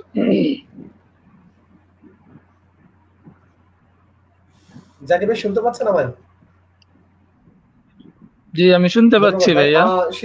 জাকির ভাই, আমরা আসলে এই যে আন্দোলন হচ্ছে, সংগ্রাম হচ্ছে, অতীতের যে আমাদের মনির ভাই, ইসলামী ছাত্র মজলিসের মনির ভাই বললেন যে একটা ছাত্র ঐক্যের কাজ ছিল এবং সেটা হয়েছে, অনেক ভালো কাজ হয়েছে, অনেকগুলো বিষয়ে ছাত্র সংগঠনগুলো এক হয়েছে। কিন্তু আজকে আমরা অত্যন্ত দুঃখজনক ভাবে বলতে হয় যে আমরা আসলে অনেক সময় দেখি যে ইসলামপন্থী ছাত্র সংগঠনগুলো বা ইসলামপন্থী এক একটা ইসলামী দল অন্য ইসলামী দলকে কাদা ছোড়াছড়ি করছে, এবং এটা সাধারণ মানুষের কাছে এই জিনিসটা অত্যন্ত খারাপ ভাবে তারা উপস্থাপন তারা করছে যে এই যে সমস্যাগুলো হচ্ছে। আপনি যদি দেখেন যে বাংলাদেশে যে ঐক্য প্রক্রিয়ার কথা বলি, আমরা অনেক সময় দেখি যে বলে যে আদর্শিক এর সাথে আদর্শিকগত মিল নেই, কিন্তু আমরা অতীতে যদি একটু তাকাই তাহলে আমরা দেখবো যে মরহুম আল্লামা আজিজুল হক সাহেব এবং মরহুম আল্লামা মুফতি আমিনী, তারা অনেক উচ্চ আলেম ছিলেন নিঃসন্দেহে বলা যায়, কিন্তু তারা দেশের প্রয়োজনে বা দেশের স্বার্থে, দেশের স্বাধীনতা, সার্বভৌমত্ব, ইসলাম রক্ষার তাগিদে তারা কিন্তু একটি দলের সাথে, আমরা দেখেছি বিএনপি নেতৃত্বাধীন 4 দলীয় জোটের সাথে অন্তর্ভুক্ত হয়েছেন এবং তারা আন্দোলন সংগ্রাম করেছেন। একটি দলের সাথে ঐক্য করার অর্থ তো এই নয় যে আমি সেই দলের আদর্শকে গ্রহণ করে নিলাম। তাহলে আমরা যদি 10টা বিষয়ে এক হতে পারি, আমরা যারা ইসলামী, আপনারা যারা ইসলামী ছাত্র সংগঠন করেন, বিশেষ করে আপনারা আল্লাহর আইন চান, সৎ লোকের স্বার্থ চান, আপনারা ফরজ ওয়াজিব গুলোর ব্যাপারে আপনাদের কোনো দ্বিমত নেই, আপনাদের এছাড়া আরো 10টা 20টা বিষয় আছে যেগুলো আপনাদের সাথে মিল থাকবে, হয়তো 5-7টা বিষয় মিলবে না। তাহলে এই যে এত বিশাল একটা মিল থাকার পরেও আমরা এক হতে পারছি না, আসলে এটার কারণটা কি বলে আপনি মনে করেন? যে আসলে কেন ইসলামী সংগঠনগুলো এক কাতারে এসে ভ্রাতৃত্বের বন্ধনে একত্র হতে পারছে না? কি কারণ বলে আপনি মনে করেন?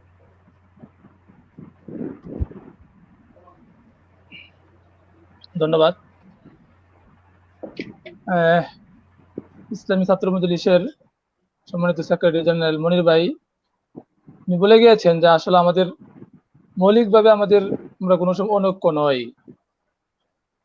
এরপর আপনি যে প্রশ্নটি করেছেন যে ইসলামী দলগুলার, যেটা আমরা বিশেষ করে সামাজিক যোগাযোগের মাধ্যমে দেখতে পাই, যে এক দলের কর্মীরা অন্য দলের কর্মীদেরকে অর্থাৎ কাদা চুরাচুরি হয়, এটা খুবই দুঃখজনক। এটা কোনোদিন কারো কাম্য হতে পারে না। শুধু ইসলামের রাজনীতি নয়, অর্থাৎ যারা আদর্শের রাজনীতি করে তারা এটা কোনোদিন মেনে নিতে পারবে না, বা তারা কোনোদিন এই কাজ করতে পারে না। ইসলামী সংগঠন তো কোনো সময় এটা মেনে নিতে পারবে না। তারপরেও আমরা এগুলা দেখি। তো এগুলা হওয়ার কারণ হচ্ছে একটা বিষয় হচ্ছে যে প্রতিপক্ষকে সহ্য করতে না পারা, মনে হিংসা বিদ্বেষ লালন করা, পোষণ করা, এবং কর্মীদেরকে যোগ্য প্রশিক্ষিত জনশক্তি করে গড়ে না তোলা। এই কয়েকটা কারণে আজকে এই কাদা চোরাচুরি হচ্ছে। এই জন্য আমার বিশ্বাস ইসলামী সংগঠনের নেতৃবৃন্দ যারা কেন্দ্রীয় দায়িত্বে আছেন তারা কোনোদিন তাদের কর্মীদেরকে এই শিক্ষা দেয় না, বা তারা কোনোদিন এই বিশ্বাসও তারা লালন করে না যে আমার প্রতিপক্ষ হইলেই তাকে আমাকে প্রতিপক্ষ মনে করতে হবে, আমার বিশ্বাসের সাথে তার মত তার বিশ্বাস না মিললেই তার বিপক্ষে আমাকে যেতে হবে বা তাকে কোনো কিছু বলতে হবে। এই শিক্ষা আসলে ইসলামে দেয় নাই। তো এটা থেকে আমাদের দূরে সরে আসা উচিত। এবং আজকে নেতৃবৃন্দ এই জায়গায় আছেন, আমি বলবো সকলকেই, এবং এই পরিবর্তন টিভির মাধ্যমে সকল ছাত্ররা যারা করেন প্রত্যেক কর্মীদেরকে উদ্দেশ্য করে বলবো, এই কাদা চুরোচুরির মাধ্যমে আমাদের থেকে দূরত্ব সৃষ্টি হচ্ছে, আমাদের ঐক্যগুলা নষ্ট হয়ে যাচ্ছে। যখনই আমাদের ঐক্যগুলা একটু আস্তে আস্তে করে ডানা বাঁধতে থাকে, তখনই আমাদের কিছু কর্মী ভাইয়েরা বা অতি উৎসাহী কিছু কর্মী সদস্য তারা সেটাকে একবারে বেনিশ করে দেয় এবং অনেক হতাশা সৃষ্টি করে। এজন্য আমার আহ্বান থাকবে সকলের প্রতি এইগুলা কাজ থেকে বিরত থাকা।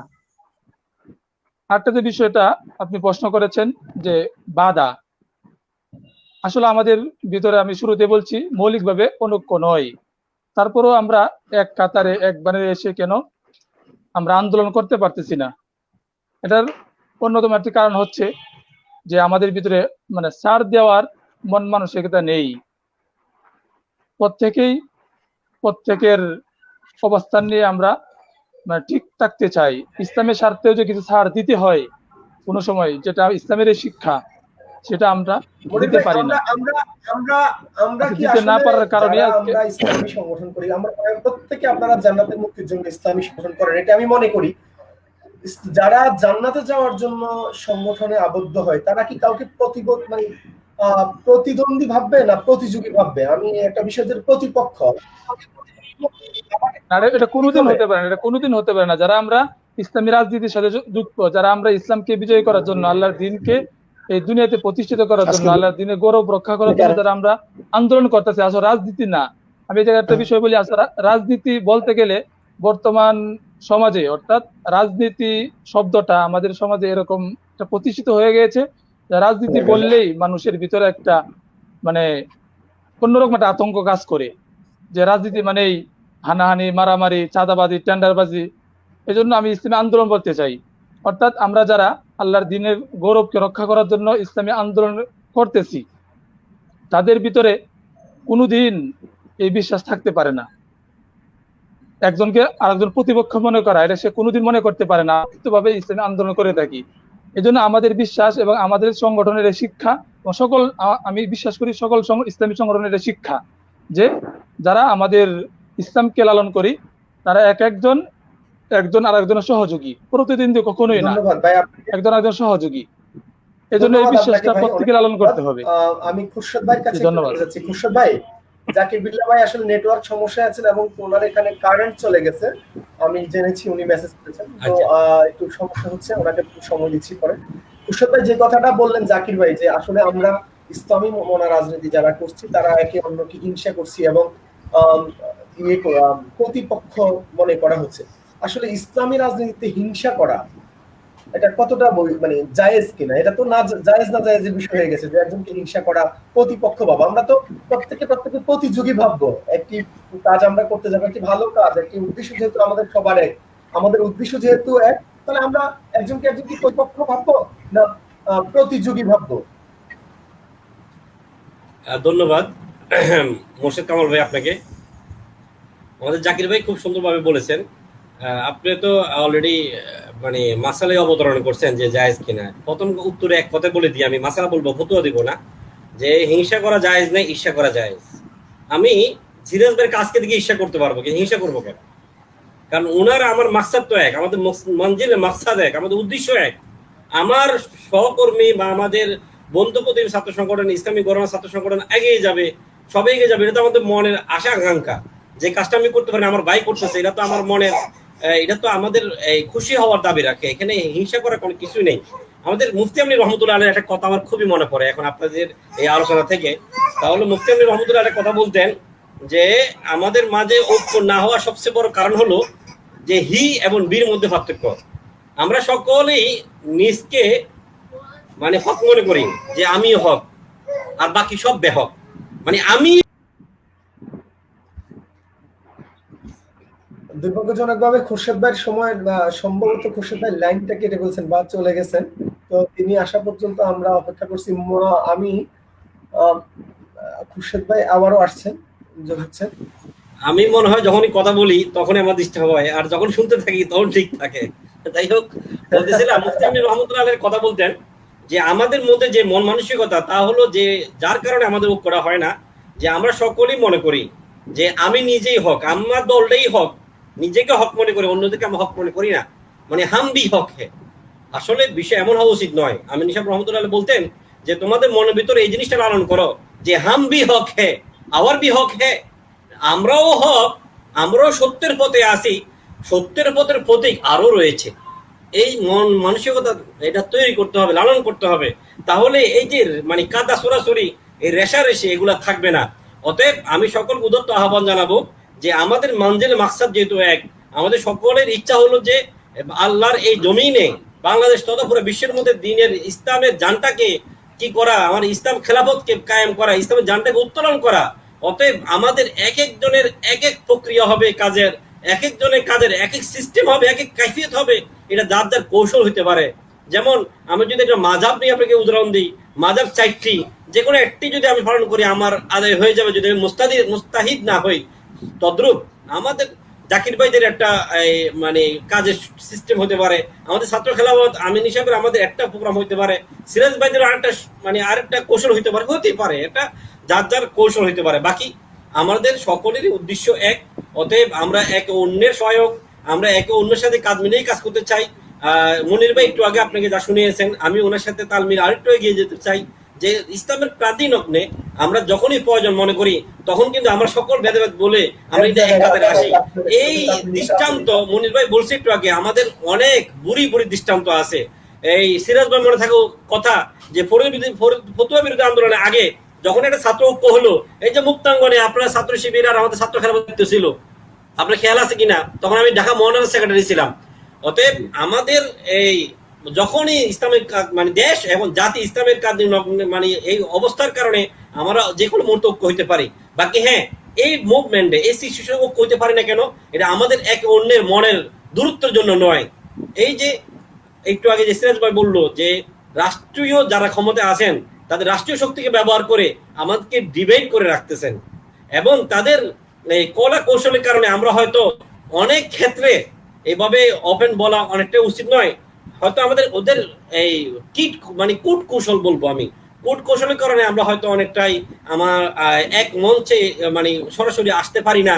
কিন্তু এটা মানে এটা নয়, আমাদের অন্তর অবশ্যই কাঁদে, আমাদের মনের ভিতরে আমরা ঐক্য লালন করি এমনকি পরিস্থিতি রাত যতই গভীর হোক, সুষমার দিকে চাই সকাল হবে আবারও ইনশাল্লাহ আমরা সকলেই এক হই, এক মঞ্চে আবারও সেই মুক্তাঙ্গন পল্টনে আমরা স্লোগান উঠবো, এই মানে কি করবো যে ইসলামের বিরুদ্ধে নিভাত যাক, আবার আমাদের ইসলামী এমনকি দেশবাদী শক্তি আবার আসবে ইনশাল্লাহ, সেই আশাবাদ ব্যক্ত করি। অতএব আমরা চাই এবং ইসলাম এবং দেশের কাজ নির্লগ্নে যখনই প্রয়োজন হবে তখন আমাদের সকলকে আবার এই চেহারাগুলো দেখবেন ইনশাল্লাহ। অতএব আপনারা হতাশ হবেন না, কারণ না তাকনা তুমি রহমতুল্লাহ, আল্লাহ তাআলার রহমত থেকে হতাশ হতে নেই।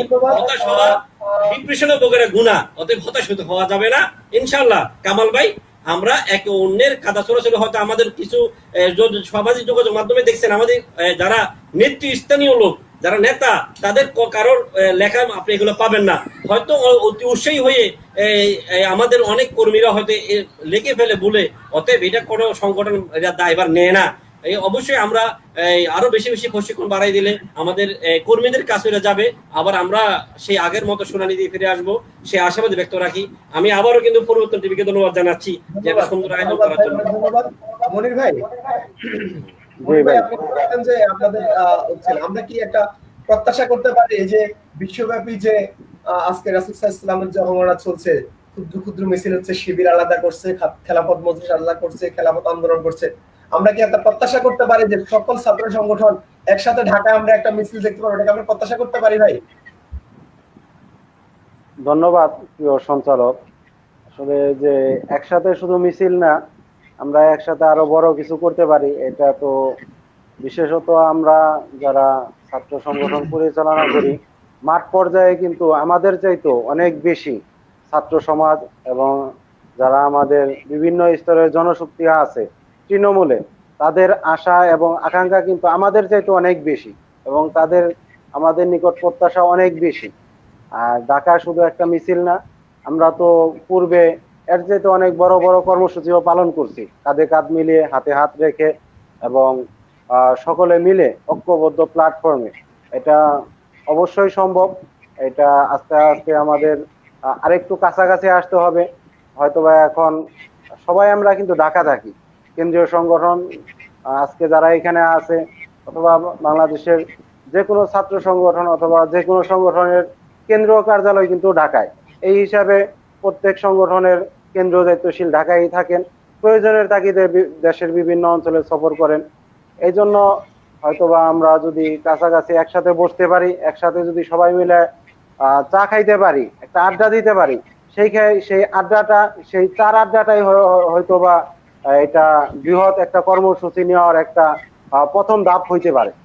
এই জন্য আমি, আপনি যে প্রশ্নটা করছেন, আমরা ঐক্যবদ্ধভাবে বৃহৎ একটা মিছিল করতে পারি কিনা প্রস্তাবনা দিচ্ছেন মনির ভাই, কি ঐক্যবদ্ধ একটা প্রস্তাবনা দিচ্ছেন, একটা চা খাওয়া বসি শুরু করতে চাচ্ছেন ইনশাআল্লাহ? হ্যাঁ ইনশাআল্লাহ, এটা তো আমরা আগেও এইভাবে যখন নাকি আমরা আন্দোলন, ঐক্যবদ্ধ আন্দোলন হয়েছে অথবা সর্বদলীয় ছাত্র সংগ্রাম পরিষদ অথবা সমমনা ইসলামী ছাত্র সংগঠনকে নিয়ে ঐক্যবদ্ধ প্ল্যাটফর্ম হয়েছে, এটার সূচনা কিন্তু এইভাবেই হতে হয়, আর কারো না কারো এগিয়ে আসতে হয়। এটা কিন্তু এমনিতে বৃহৎ একটা আন্দোলন অথবা সংগ্রাম হয় না। এই জন্য আমরা আশা রাখি, আমরা আজকে যারা আছি এবং যারা নাই, আমি আগেও বলছি, সকলের কাছাকাছি আসার মাধ্যমে, সকলের পাশে বসার মাধ্যমে, সামনাসামনি বসার মাধ্যমে হয়তো আমরা এরকম একটা কিছু করতে পারি। আপনি যে জিনিসটা আশা করেন এবং আমাদের কাছে প্রত্যাশা থাকে, আমি শেষ করি। হ্যাঁ, আমি শেষ করতেছি যে বিষয়টা, হ্যাঁ ভাই শেষ করতেছি। আমরা যে বিষয়টা আপনি প্রত্যাশা করছেন যে আমরা একটা সেন্ট্রাল ভাবে একটা মিছিল করতে পারি কিনা, আমরা যদি পরস্পরে বসতে পারি এবং আলাপ আলোচনার মাধ্যমে কর্মসূচি নিতে পারি, আমি তো মনে করি কেন্দ্রীয় ভাবে এটা শুরু হইলে একেবারে বাংলাদেশের তৃণমূল পর্যায়ে, জেলা পর্যায়ে, থানা পর্যায়ে, ইউনিয়ন পর্যায়ে এবং ওয়ার্ড পর্যায়ে, গ্রামকে গ্রাম পর্যায়ে আমাদের এই আন্দোলন, আমাদের এই কর্মসূচি এবং এই বৃহৎ আন্দোলনের যে ঘোষণা এবং কর্মসূচি, এটা বাস্তবায়ন একবারে গ্রাম থেকে গ্রাম পর্যন্ত হতে পারে। আমি আশা রাখি সামনে আমরা যদি একত্রিত ভাবে এটা করতে পারি, তাহলে আমরা ঐক্যবদ্ধ আন্দোলনের মাধ্যমে একটা যে বিষয় আমরা চাই সেটা আমরা অর্জন করতে পারবো। ধন্যবাদ। আমি আবার একটু জাকির ভাইয়ের কাছে যাচ্ছি। জাকির ভাই, আপনাদের অলরেডি আমাদের মনির ভাই একটা প্রস্তাবনা দিয়ে ফেলেছে ছাত্র সংখ্যার ব্যাপারে। আমি আসলে কোনো ছাত্রকের কোনো কেন্দ্রীয় লিডার না, কোনো ছাত্র সংগঠন করি না এবং কোনো দলের দায়িত্ব না, কিন্তু আমাদের ভালো লাগবে যদি আপনারা একসাথে বসে একই প্ল্যাটফর্মে এসে আপনারা অন্তত এই যে একটা বিষয় নিয়ে, দুই একটা ইস্যু নিয়ে আস্তে আস্তে যদি একত্রে আপনারা মাঠে কাজ করেন, সেক্ষেত্রে আমাদের কাছে ভালো লাগবে। দেশের মানুষ আপনাদের প্রতি আস্থা ফিরে পাবে, দেশের মানুষ আস্থা পাবে, ইসলামপন্থী দলগুলোর প্রতি আস্থা তাদের আরো বাড়বে। আমরা সে প্রত্যাশা করছি। জাকির ভাই, আমি সর্বশেষ আপনার কাছে জানতে চাচ্ছি যে আসলে ঐক্য প্রক্রিয়ার জন্য আপনার সংগঠনের কোনো বাধা আছে কিনা, আপনার বড় সংগঠন বা ছাত্র সংগঠনের কোনো বাধা আছে কিনা, বা এগিয়ে দেওয়ার জন্য আপনার কোনো সিদ্ধান্ত আছে কিনা? ধন্যবাদ। সকলেই জানেন যে আজকে যারা এই জায়গায় উপস্থিত হয়েছেন, সকলের সংগঠনের তুলনায় আমি যে সংগঠন করি তার বয়স অনেক কম, অনেক আমাদের সংগঠনের বয়স অনেক জুনিয়র, অর্থাৎ এখনো 10 বছর পূর্ণ হয় নাই। তো আমাদের সংগঠনটা প্রতিষ্ঠিত হয়েছে বা জন্ম হয়েছে আমাদের রাহবার আল্লামা মাহমুদুল হকের অনেক সময় বয়ান শুনেছেন, এবং আমাদেরকে এই শিক্ষা দিয়ে আমাদেরকে গড়া হয়েছে যে বাংলাদেশ খেলাফত ছাত্র মজলিস যে বাংলাদেশে শত সংগঠনের মাঝে নতুন কোনো নাম সংযুক্ত করার জন্য জন্মগ্রহণ করে নাই, বরং বাংলাদেশ খেলাফত ছাত্র মজলিস জন্মগ্রহণ করেছে সকল ইসলামপন্থীদেরকে এক করে এক কাতারে নিয়ে আসার জন্যই বাংলাদেশ খেলাফত এবং বাংলাদেশ খেলাফত যুব মজলিস ছাত্র মজলিস এবং এই যুব মজলিসের জন্ম হয়েছে। তো এই জন্য আপনি সকলেই জানেন যে আমরা সবসময় ঐক্য প্রয়াসী। আমি এককভাবে কোনো কিছু করতে পারবো না, আমরা কেউই এককভাবে কোনো কিছু করতে পারবো না। মানে চরমনের হুজুর একটা কথা বলছিলেন, সৈয়দ ফয়জুল করিম সাহেব, যে আমরা যদি সকলে ঐক্যবদ্ধ থাকি তাহলে সকলেই বেঁচে যাব, এবং আমরা যদি সকলে বিচ্ছিন্ন থাকি সকলেই শেষ হয়ে যাব। তো সেই কথাটা আসলে অনেক তাৎপর্য একটা কথা। এজন্য আমি প্রত্যাশা রাখি এবং সবসময় আমরা এই প্রত্যাশা আমাদের কর্মীদেরকে এই শিক্ষা দিয়ে থাকি যে আমরা একটা বৃহৎ ঐক্য চাই, ন্যূনতম যাদের সাথে সম্পর্ক রয়েছে। এবং একটা কথা মনে রাখতে হবে, ইসলামের প্রশ্নে আমরা কারোর সাথে আপোষ করব না, ঠিক তেমনিভাবে আমরা ইসলামের প্রশ্নে আমরা ন্যূনতম যাদের সাথে সম্পর্ক রয়েছে তাদের সাথে আমরা ঐক্য করতে কোনো কুণ্ঠাবোধ করব না। এই জন্য আমাদের সংগঠনের পক্ষ থেকে ঐক্য করতে কোনো সমস্যা নেই। যখন ইনশাআল্লাহ আলাপ আলোচনার মাধ্যমে যদি আমরা ন্যূনতম একটা স্থানে পৌঁছতে পারি, একটা মতে পৌঁছতে পারি, তাহলে ইনশাআল্লাহ আমরা যে কোনো সময় আমরা ঐক্য হয়ে যাব। এই জন্য আমাদের যেটা করতে হবে, আমাদের সবসময় আল্লাহর কাছে দোয়া করতে হবে। কারণ এই যে আমরা অনৈক্য, এটা আসলে অনেকগুলো কারণ আছে। একটা তো কারণ হচ্ছে যে ইহুদি খ্রিস্টানদের যে রুলস, ভাগ করো এবং শাসন করো, সেই চিন্তাটা কিন্তু তারা আমাদের ভিতরে ঢুকিয়ে দিয়েছে। তার অনেক বছরের তাদের মেহনত, সেই মেহনতের ফসল আজকে আমরা ভোগ করতেছি। যে আজকে আমাদের সব দিক ঠিক আছে, আমরা এক টেবিলে খাচ্ছি, একই সাথে পড়ালেখা করতেছি, আমি এক চিন্তা করতেছি, সে আমার বিপরীত চিন্তা করতেছে। আমরা একই আমরা মুসলমান, কিন্তু সে একটা চিন্তা করতেছে, অন্যজন আরেকটা চিন্তা করতেছে। সে আমার বিরুদ্ধে বলতেছে, আমি তার বিরুদ্ধে বলতেছি। যে এটা তো ইহুদি খ্রিস্টানদের একটা চক্রান্ত। এই জন্য এই চক্রান্তগুলো আমাদেরকে চিহ্নিত করে, এগুলো আমাদেরকে ভালো বুঝতে হবে, আইডেন্টিফাই করে আমাদের নিজেদের বুঝতে হবে এবং আমাদের কর্মীদেরকে শিক্ষা দিতে হবে, এবং প্রত্যেককেই ইআতেদাল অর্থাৎ মধ্যম পন্থা অবলম্বন করে ছাড় দেওয়ার মনোভাব রেখে আমরা যদি এগিয়ে যাই, তাহলে ইনশাল্লাহ আমাদের ঐক্য খুব কষ্ট হবে না। জাকির ভাই, আপনাকে অনেক ধন্যবাদ। আপনারা এগিয়ে যাবেন সেই প্রত্যাশা করছি। আমরা জানি, সবাই জানি যে মামুনুল হক অত্যন্ত দুঃসাহসী মানুষ। তিনি দুঃসাহস দেখিয়ে কথা বলেন। আপনি সেই সংগঠনের ছাত্র সংগঠনের কেন্দ্রীয় সভাপতি, আপনি সেই দুঃসাহসিকতার পরিচয় আপনিও দেবেন, সেই প্রত্যাশা আমরা করছি, পুরো জাতি করছে। আমি খুরশেদ ভাইয়ের কাছে আবার একটু যাচ্ছি। খুরশেদ ভাই, এই কাদা ছুড়াছুড়ির যুগে আমরা অনেক সময় দেখি যে অনেক রাজনৈতিক দলের, আপনাদের মূল রাজনৈতিক দলের অনেকটা, আমি কাউকে মেনশন করতে চাই না, আমরা দেখি যে জনসভাতেও অনেক সময় এই যে কাদা ছুড়াছুড়ি করেন, অন্যের ব্যাপারে কথা বলেন। এই কথাগুলো গীবতের পর্যায়ে পড়ে কিনা, যে কাজটি যে কথাটা আমি বলছি যেটা আসলে সত্য নয়, যে কথাটা বলছি সেটা গীবতের পর্যায়ে পড়ে কিনা, এবং একজন ইসলামী স্কলার হিসেবে, একজন ইসলামী দলের একজন নেতা হিসেবে আসলে এই ধরনের কথা বলা আসলে ঠিক কিনা ভাইজান? ধন্যবাদ কামাল ভাই আপনাকে।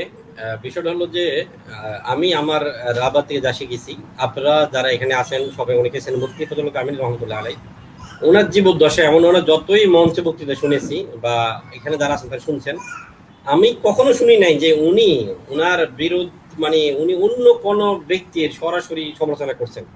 শুধু ক্ষমতাসীন যারা মানে ক্ষমতা থাকা অবস্থায় অপব্যবহার করছে তাদের বিরুদ্ধে তো বলে, এটা তো ফরজে আইন।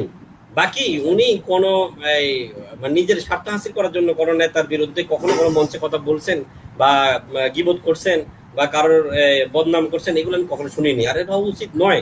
ইসলামী এই ছাত্র সংগঠন বা ইসলামী দলগুলো তো আমাদের থেকে শিখবে মানুষ, আমাদের আচার আচরণ, আমাদের ব্যবহার। দেখেন রাসূল করিম সাল্লাল্লাহু আলাইহি ওয়াসাল্লাম যখন মক্কা বিজয় করলেন, উনি কিন্তু মাথা নিচে করে, গোড়ার থেকে মাথা নিচে করে দিয়ে উনি মক্কা ঢুকতেছিলেন, যে উনি বিজয়তা, তার মধ্যে লেশ মাত্র কোনো ইয়া ছিল না। এমনকি যারা রাসূল করিম সাল্লাল্লাহু আলাইহি ওয়াসাল্লামের এই মানে সবচেয়ে কঠিন দুশমন ছিল, তাদেরকে গড়ে সবাইকে সাধারণ ক্ষমা করে দিয়েছেন। এটাই তো ইসলামের শিক্ষা, যে মানুষকে ব্যবহারের মাধ্যমে, সৌন্দর্যের মাধ্যমে মানুষকে দিনের দিকে ধাবিত করা। এখন যারা বিভিন্ন মঞ্চে অন্যের সমালোচনা করে, এটা অবশ্যই অবশ্যই গীবত, আর গীবত থেকে বেঁচে থাকা আমাদের উচিত। বাকি ইসলামের স্বার্থে, এমনকি কারোর ভুল ধরে দাও, যে ইসলামের স্বার্থে যদি প্রথমে তাকে না পেয়ে বা তাকে যোগাযোগ করে না পায়, যদি কোনো মঞ্চে বলতে হয়, এটা আলেম ওলামারা হয়তো বুঝে বলতে পারে, সেটা ভিন্ন কথা। কিন্তু আমার ক্ষুদ্র জ্ঞানে যে সরাসরি কোনো মঞ্চে কোনো ভাষা বসে নিজের স্বার্থের জন্য অন্য কাউকে মানে ইনসার্ট করা, এটা তো অবশ্যই ইসলাম সম্মত করতে পারে না।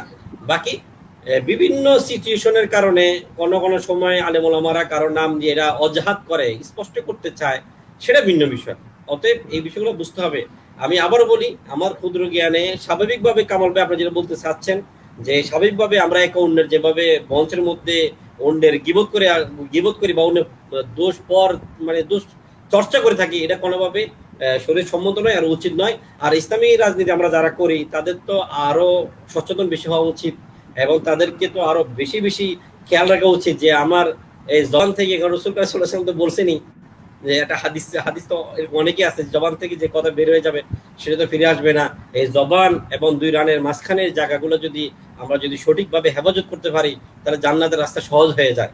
অতএব অবশ্যই আমাদেরকে এই হাদিসের উপর যদি আমরা আমল করি, যে দুই রানের মাঝখানের লজ্জাস্থানকে যদি হেফাজত করি, দুই জবানের মুখকে যদি আমরা হেফাজত করি, তাহলে তো আমাদের মানে চলা আরো সহজ হয়ে যায়।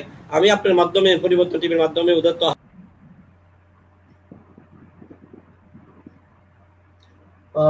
ওনার লাইনটা কিভাবে জানি কেটে গেছে খুরশেদ ভাই। আমি সিরাজ ভাই আপনার কাছে আসছি, শেষ আমাদের একদম প্রোগ্রামের একেবারে কাছাকাছি শেষ সময় চলে আসছি।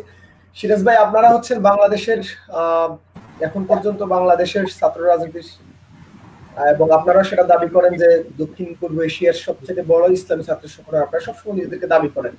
তো বাংলাদেশের ছাত্র রাজনীতিতে আপনারা ইসলামী সংগঠন হিসেবে আপনাদের অভিভাবকের ভূমিকা পালন করার কথা, এবং সেটা আপনারা করছেন কিনা বা আপনারা কিভাবে করছেন, এবং আপনাদের নেতৃত্বে ইসলামী ঐক্যের জন্য যেহেতু বড়রাই উদ্যোগ নেবে সেটা যাতে প্রত্যাশা করে, সেজন্য আপনারা আসলে কি কাজ করছেন?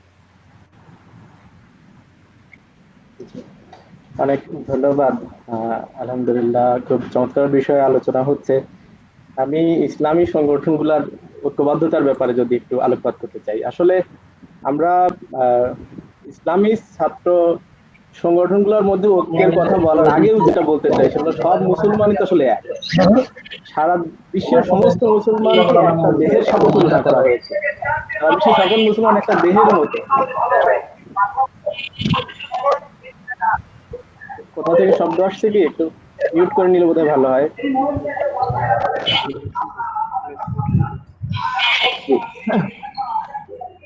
আমার কথা শুনতে পাচ্ছেন কি? হ্যাঁ মোর্শেদ ভাই। জি ভাই, বোধহয় কোনো একটা মিউট করা আছে। জি, এখন ঠিক হবে। জি, যেটা বলছিলাম যে আমরা আসলে সারা বিশ্বের সকল মুসলমানই একটা দেহের মতো। এই দেহের যেমন কোনো একটা অঙ্গ যদি ক্ষতিগ্রস্ত হয় বা অসুস্থ হয়, তাহলে সমস্ত দেহই সেই অসুস্থতাটা ফিল করে। আমরা সেভাবে করে সমস্ত মুসলমান একটা দেহের মতো, এক নম্বর কথা। সাথে যেটা ব্যাপার সেটা হলো আমরা আসলে সব মুসলমান, সারা বিশ্বের সব মুসলমানকে একটা দলেরই অন্তর্ভুক্ত করি। বড় অর্থে আমরা আলটিমেটলি একটা দলের অন্তর্ভুক্ত। দ্বিতীয় কথা যেটা বলতে চাই সেটা হলো, দেখেন আমাদের প্রত্যেকটা মুসলমানের দায়িত্ব হচ্ছে ইসলামকে বিজয়ী করবার জন্য, গালেব করবার জন্য প্রচেষ্টা চালানো। সমস্যা হচ্ছে এখন সারা বিশ্বের সব মুসলমান আসলে ইসলামকে বিজয়ী করার জন্য তাগিদ অনুভব করছে না, বুঝতে পারছে না। আবার সব মুসলমান মিলে, যদি বাংলাদেশের কথা বলি, সব মুসলমান মিলিয়ে এক নেতৃত্বের অধীনে আসতে পারছে না। এখন এক্ষেত্রে কি করণীয়? এক্ষেত্রে কি আমরা ইসলাম বিজয়ী করার জন্য যে তাগিদ আমার মনের মধ্যে ইমানের তাগিদ, সেটা থেকে কি আমি বিরত থাকতে পারবো? না, সেটাও থাকার সুযোগ নাই। তাহলে আমাকে অবশ্যই মুসলমান হলে আমাকে ইসলামকে বিজয় করার জন্য চেষ্টা করতে হবে আল্লাহ রাসূল সাল্লাল্লাহু আলাইহি ওয়াসাল্লামের শিক্ষা অনুসারে। এখন কথা হচ্ছে তাহলে আমরা কি করবো? সেই কারণে এখন বিভিন্ন সংগঠন তৈরি হয়েছে। আমাদেরকে মজার ব্যাপার হলো, আপনি আশ্চর্য হলেও হতে পারেন, আমাদেরকে যদি কেউ প্রশ্ন করে যে ইসলামী আন্দোলন করার স্বার্থে কি আমি ছাত্র শিবিরই করতে হবে, অন্য কোনো সংগঠন করা যাবে না? আমরা খুব দ্ব্যর্থহীন ভাবে বলি যে আপনাকে ছাত্র শিবিরই করতে হবে, এমন কোনো কথা নাই। আপনি যদি কোরআন হাদিস সম্মত ভাবে মনে করেন ছাত্র শিবির বেটার, তাহলে আপনি ছাত্র শিবিরে জয়েন করেন। যদি আপনি মনে করেন ছাত্র শিবিরের চেয়েও আরো ভালো সংগঠন আপনার চোখে পড়েছে, আপনি তাদের সাথে সুযোগ আছে, তাদের সাথে আপনি জয়েন করেন। সেটাও যদি আপনার মনে না হয় যে কোনো সংগঠনে সেরকম নাই, তাহলে আপনার করণীয় হচ্ছে প্রয়োজন নিজেই একটা ইসলামী সংগঠন তৈরি করেন, করে তবু আপনি ইসলামকে বিজয়ী করার জন্য চেষ্টা করেন। আমরা আশা রাখি, মন থেকে হৃদয় থেকে আমরা আশা রাখি ইনশাআল্লাহ এই সংগঠনগুলো বিভিন্নভাবে চেষ্টা করছে সমাজ বিনির্মাণের জন্য, ইসলামের অনুসারে সমাজ গড়ে তোলার জন্য। আমরা অদূর ভবিষ্যতে ইনশাআল্লাহ সবাই মিলে এক হয়েই কাজ করব ইনশাআল্লাহ। আলাদা আলাদা করে সংগঠন ঐক্যবদ্ধ না, আমরা একই সংগঠন হিসেবে ইনশাআল্লাহ কাজ করবো, সেই আশা আমরা মনের মধ্যে আশা করি, লালন করি। প্রিয় ভাইরা, আমি যেটা বলতে চাই সেটা হচ্ছে, দেখেন আমরা আমাদের সংগঠনে এই যে কথাগুলো চমৎকার এসেছে, জাকির ভাই বলেছেন, অন্য ভাইরা বলেছেন যে আমরা আসলে প্রত্যেকটা ইসলামী সংগঠনকে আমরা সহযোগী মনে করি। আমরা সহযোগী মনে করি, প্রতিযোগী মনে করি না, প্রতিদ্বন্দ্বী মনে করার তো কোনো প্রশ্নই আসে না। আর দ্বিতীয় একটা ব্যাপার হচ্ছে ভাই, সেটা হচ্ছে যে ঐক্যের জন্য কি লাগে? ঐক্যের জন্য ভালোবাসা লাগে, এক নাম্বার। তো ভালোবাসা আমি এই যে এখানে যারা আছেন এবং যারা আজকে উপস্থিত হতে পারেন নাই, সবাইকে একসাথে এক মিটিং আনা কঠিন, কিন্তু তারপরেও কঠিন এই স্বার্থে বলতেছি যে এখানে কয়েকজনের কথা আপনি শুনবেন, 1 ঘন্টার ভিতরে সব কথা শোনা যায় না। এই কারণে হয়তো আজকে অল্প কিছু মানুষকে ডাকা হয়েছে। যারা এখানে এসছে, যারা আসে নাই, যারাই ইসলামকে বিজয়ী করার জন্য কাজ করতে চায় কোরআন সুন্নাহর পথ অনুসারে, আমরা মনে করি যে সেই সকল সংগঠনের প্রতি আমাদের ভালোবাসা আছে। আমি এখানে যারা আছে আল্লাহর জন্য আমি এই ভাইদেরকে ভালোবাসি, এই সংগঠনের কর্মীদেরকে ভালোবাসি, যেভাবে করে ছাত্র শিবিরের কর্মীদেরকে ভালোবাসি। ভালোবাসা থাকলে সেখানে মেলবন্ধ হতে কোনো অসুবিধা নাই। ইনশাআল্লাহ এই ভালোবাসার জোরেই আমরা ঐক্যবদ্ধভাবে পথ চলবো। আর লাস্ট কথা যেটা বলবো ভাই, সেটা হচ্ছে আল কুফরি যারা করছে, আল কুফরু মিল্লাতুন ওয়াহিদা, যারা ইসলামের বিরোধী সারা বিশ্বে, বাংলাদেশ সহ, তারা সবাই তো এক হয়ে আমাদেরকে ঘায়াল করার চেষ্টা করছে, আল্লাহ রাসূল সাল্লাল্লাহু আলাইহি ওয়াসাল্লামের উপর আঘাত করছে। আল্লাহ রাসূল সাল্লাল্লাহু আলাইহি ওয়াসাল্লামকে আমরা কত বেশি ভালোবাসি সেটা ইমানদার ছাড়া বোঝা সম্ভব না। আমাদের যেই ভালোবাসা, সেই ভালোবাসা দেখাইতে পারতাম, আমরা যদি বুঝাইতে পারতাম ওদেরকে, ওটা যদি ন্যূনতম বুঝতে পারতো, ওরা কোশ্চিন কালেও আমার মনে হয় এই ভালোবাসার উপরে তারা আঘাত করতো না। এই ভালোবাসার উপর আঘাত এসছে, আল্লাহ রাসূল সাল্লাল্লাহু আলাইহি ওয়াসাল্লামের উপর আঘাত এসছে, ইসলামের উপর আঘাত এসছে, তাহজিব তাওয়াদ্দুর উপর আঘাত আসছে, এরপরেও আমরা বিচ্ছিন্ন থাকবো, এই সুযোগ আমাদের কই? এই সুযোগ আমাদের নাই। এটা আমাদের বিচ্ছিন্ন থাকার কোনো সুযোগই নাই। আমাদেরকে অবশ্যই, আমি মনে করি ইনশাআল্লাহ সংগঠনগুলো এটা বুঝতে পারছে সবাই, এটা হয়তো আজকে এখানে অনেকে বললেন, ইনশাআল্লাহ এটা মনের ঐক্য আমাদের আছে। এখন প্রকাশ্যে ঐক্যের হয়তো বা দেখা যাচ্ছে না, ইনশাআল্লাহ অদূর ভবিষ্যতে, সময়ের ব্যাপার মাত্র, ইনশাআল্লাহ এটা কেউ আমাদেরকে রুখতে পারবে না। ইসলামকে বিজয় করার কাজে কাজ মিলে আমরা কাজ করছি। সিরাজ ভাই, আপনাকে অনেক ধন্যবাদ। আমরাও সেই প্রত্যাশা করছি। জাকির ভাইয়ের কাছে যাচ্ছি। জাকির ভাই অনেকক্ষণ, জাকির বিল্লাহ ভাই আপনি অনেকক্ষণ ছিলেন না, নেটওয়ার্কের সমস্যার কারণে, কারেন্ট সমস্যার কারণে সর্বশেষ আপনার পাওয়া গেছে, সেজন্য অনেক ধন্যবাদ যে আবারও আপনাকে আমরা পাইছি ঠিক সময়। জাকির ভাই দীর্ঘক্ষণ থেকে আসলে আমরা অনেকক্ষণ শুনছিলাম, জাকির হোসেন ভাইয়ের কাছে শুনছিলাম, খুরশেদ ভাইয়ের কাছে শুনছিলাম, মনির ভাইয়ের কাছে শুনছিলাম এবং সর্বশেষ সিরাজ ভাইয়ের কাছে শুনছিলাম যে আসলে একটি ঐক্য প্রক্রিয়া আগামী দিনে ছাত্র সংগঠনগুলো একত্রিত হয়ে অন্তত ইসলামপন্থীরা যদি একত্রিত হয়, তাহলে সেক্ষেত্রে বাংলাদেশে একটি অবস্থা তৈরি হবে। এবং আমার মনে হয় যেন আজকে পুরো জাতি তাকিয়ে আছে আপনাদের ঐক্যের দিকে, যে আপনারা যদি ঐক্যবদ্ধভাবে এগিয়ে যান, সেক্ষেত্রে মনে হয় বাংলাদেশে একটা নতুন সূর্য উঠবে, সেই সূর্যের আলো আলোকিত হয়ে যাবে বাংলাদেশ ও সারা বিশ্ব। আমরা সে প্রত্যাশা করছি। আপনার কাছে আমি জানতে চাচ্ছি জাকির বিল্লাহ ভাই, আসলে এই যে ঐক্য প্রক্রিয়ার কথা উঠছে আজকে বিভিন্ন মহল থেকে, এই ঐক্যের জন্য আসলে আপনার দল বা আপনাদের মুরব্বী সংগঠন সেই ঐক্য প্রক্রিয়া নিয়ে কখনো ভাবেন আপনারা, বা ঐক্যের জন্য আপনাদের কোনো আপনাদের নিজস্ব কোনো চিন্তা ভাবনা আছে কিনা, বা করার জন্য আপনাদের কোনো আগ্রহ আছে কিনা, যে একটি ঐক্য প্রক্রিয়ায় আপনারা এগিয়ে যাবেন, এরকম চিন্তা আপনাদের আছে কিনা? জাকির বিল্লাহ ভাই বোধহয় মিউট করা আছে, আনমিউট করে নেওয়া দরকার।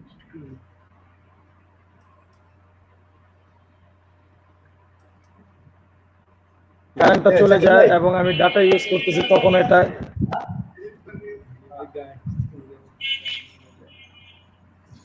জাকির ভাই, হ্যালো, শুনতে পাচ্ছেন ভাই? জাকির ভাই শুনতে পাচ্ছেন? শুনতে পাচ্ছেন? জি জি, আমি শুনতে পাচ্ছি, আপনি শুনতে পাচ্ছেন? জি ভাই, আপনাকে প্রশ্ন যেটা, আপনি কি আমার প্রশ্ন বুঝতে পারছেন? শুনছেন আমার প্রশ্ন? জি জি জি ভাই, একটু যদি জি বলতেন। জি জি। আমরা একেবারে শেষ পর্যায়ে। আহ, জি জি, আমি আসলে প্রথমে দুঃখ প্রকাশ করছি, আমি যেখানে ছিলাম সেখানে বিদ্যুৎ চলে যায় এবং আমি ডাটাটা ইউজ করতে পারতেছিলাম না আর কি, সেখানে সমস্যা হচ্ছে, এই জন্য দ্রুত আরেক জায়গায় আসছি এবং খুব গুরুত্বপূর্ণ মুহূর্তগুলো আমি মিস করছি। আজকে আমার আশা ছিল যে আমি কিছু বলবো এবং আমার অভিজ্ঞ যারা আছে তাদের কাছ থেকে কিছু শুনবো, এটাও আমি মিস করছি, এই জন্য আমি দুঃখ প্রকাশ করছি। আর আপনি আমাকে যে প্রশ্নটা করেছেন সেটা হচ্ছে যে ঐক্যের জন্য চিন্তা ভাবনা, আমি তো কখনো এটা চিন্তাও করি না যে আমরা অনৈক্য আছে। ইসলামী যত দলগুলো আছে, আমাদের মুরব্বী বলেন বা ছাত্র সংগঠন বা যুব সংগঠন, কখনো তো আমরা অনৈক্য ছিলাম না, ঐক্যের মধ্যে আছে। আমাদের আঙ্গুলগুলো আলাদা আলাদা থাকে, কিন্তু আমরা যখন খাবার খাই তখন কিন্তু একসাথে মিলে যায়।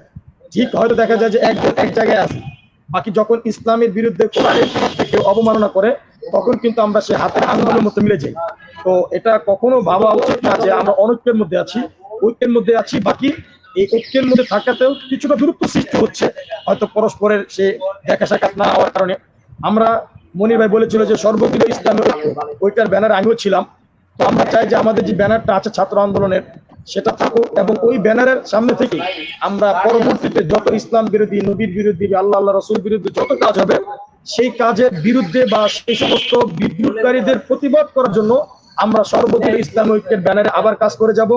এবং মাঝখানে আমাদের যে ভাটা পড়েছে বা আমরা নিজেদেরকে মনে করেছি দূরত্ব বা সৃষ্টি হচ্ছে, অবশ্যই সৃষ্টি হয়েছে, আমরা সেটাকে কাজা কাফারা হিসেবে আমরা সেই ভুল ত্রুটি বা দূরত্বটাকে আবার কাছের মধ্যে আনবো।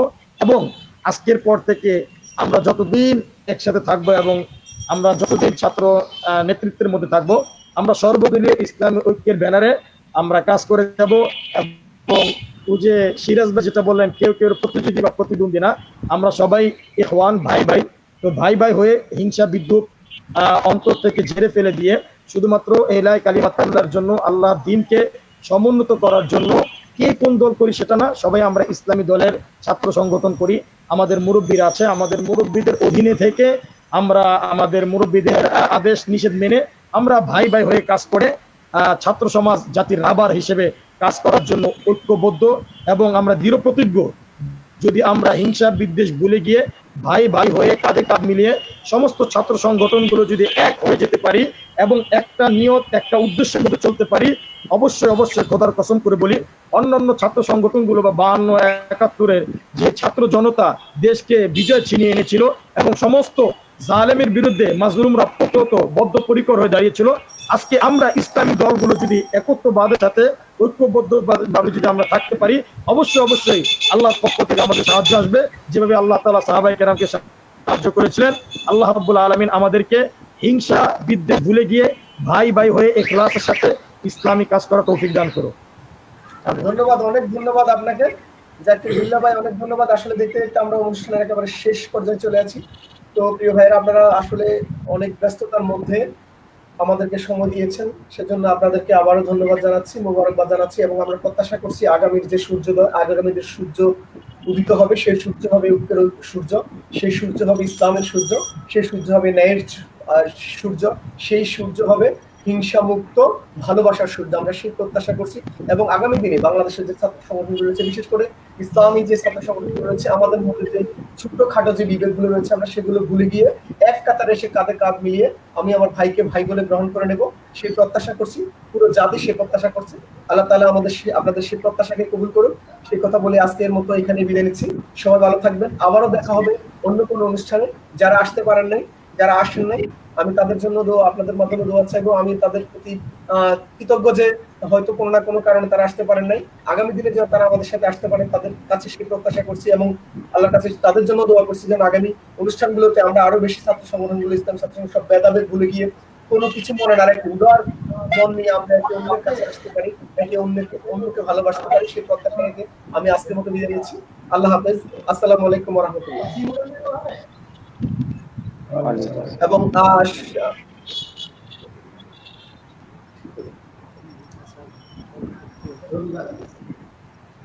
ভাই, আমি সর্বশেষ একটা অনুরোধ আমার, সর্বশেষ হচ্ছে যে অনেকে এখানে কমেন্টস করেছেন, আমি যারা করবেন বা দেখবেন, আমি সবার প্রতি অনুরোধ থাকবে আমরা অন্যের মতের প্রতি শ্রদ্ধা জ্ঞাপন করেই এবং যারা অনেকে যাচ্ছে অমুক ভাই আসেন নাই কেন, আসেন না কেন কথা বলছেন, আমি তাদেরকে অনুরোধ করবো আমরা অন্যকে ছোট নয়, আমরা অন্যকে ভালোবেসে কথা বলবো সে প্রত্যাশা করছি। এবং সর্বশেষ পরিবর্তন টিভি পেজে সবাই লাইক দিয়ে পেজটি এবং আমাদের আজকের লাইভ অনুষ্ঠানটি শেয়ার করবেন সেই প্রত্যাশা ব্যক্ত করে বিদায় নিচ্ছি। সবাইকে ধন্যবাদ। আল্লাহ হাফেজ।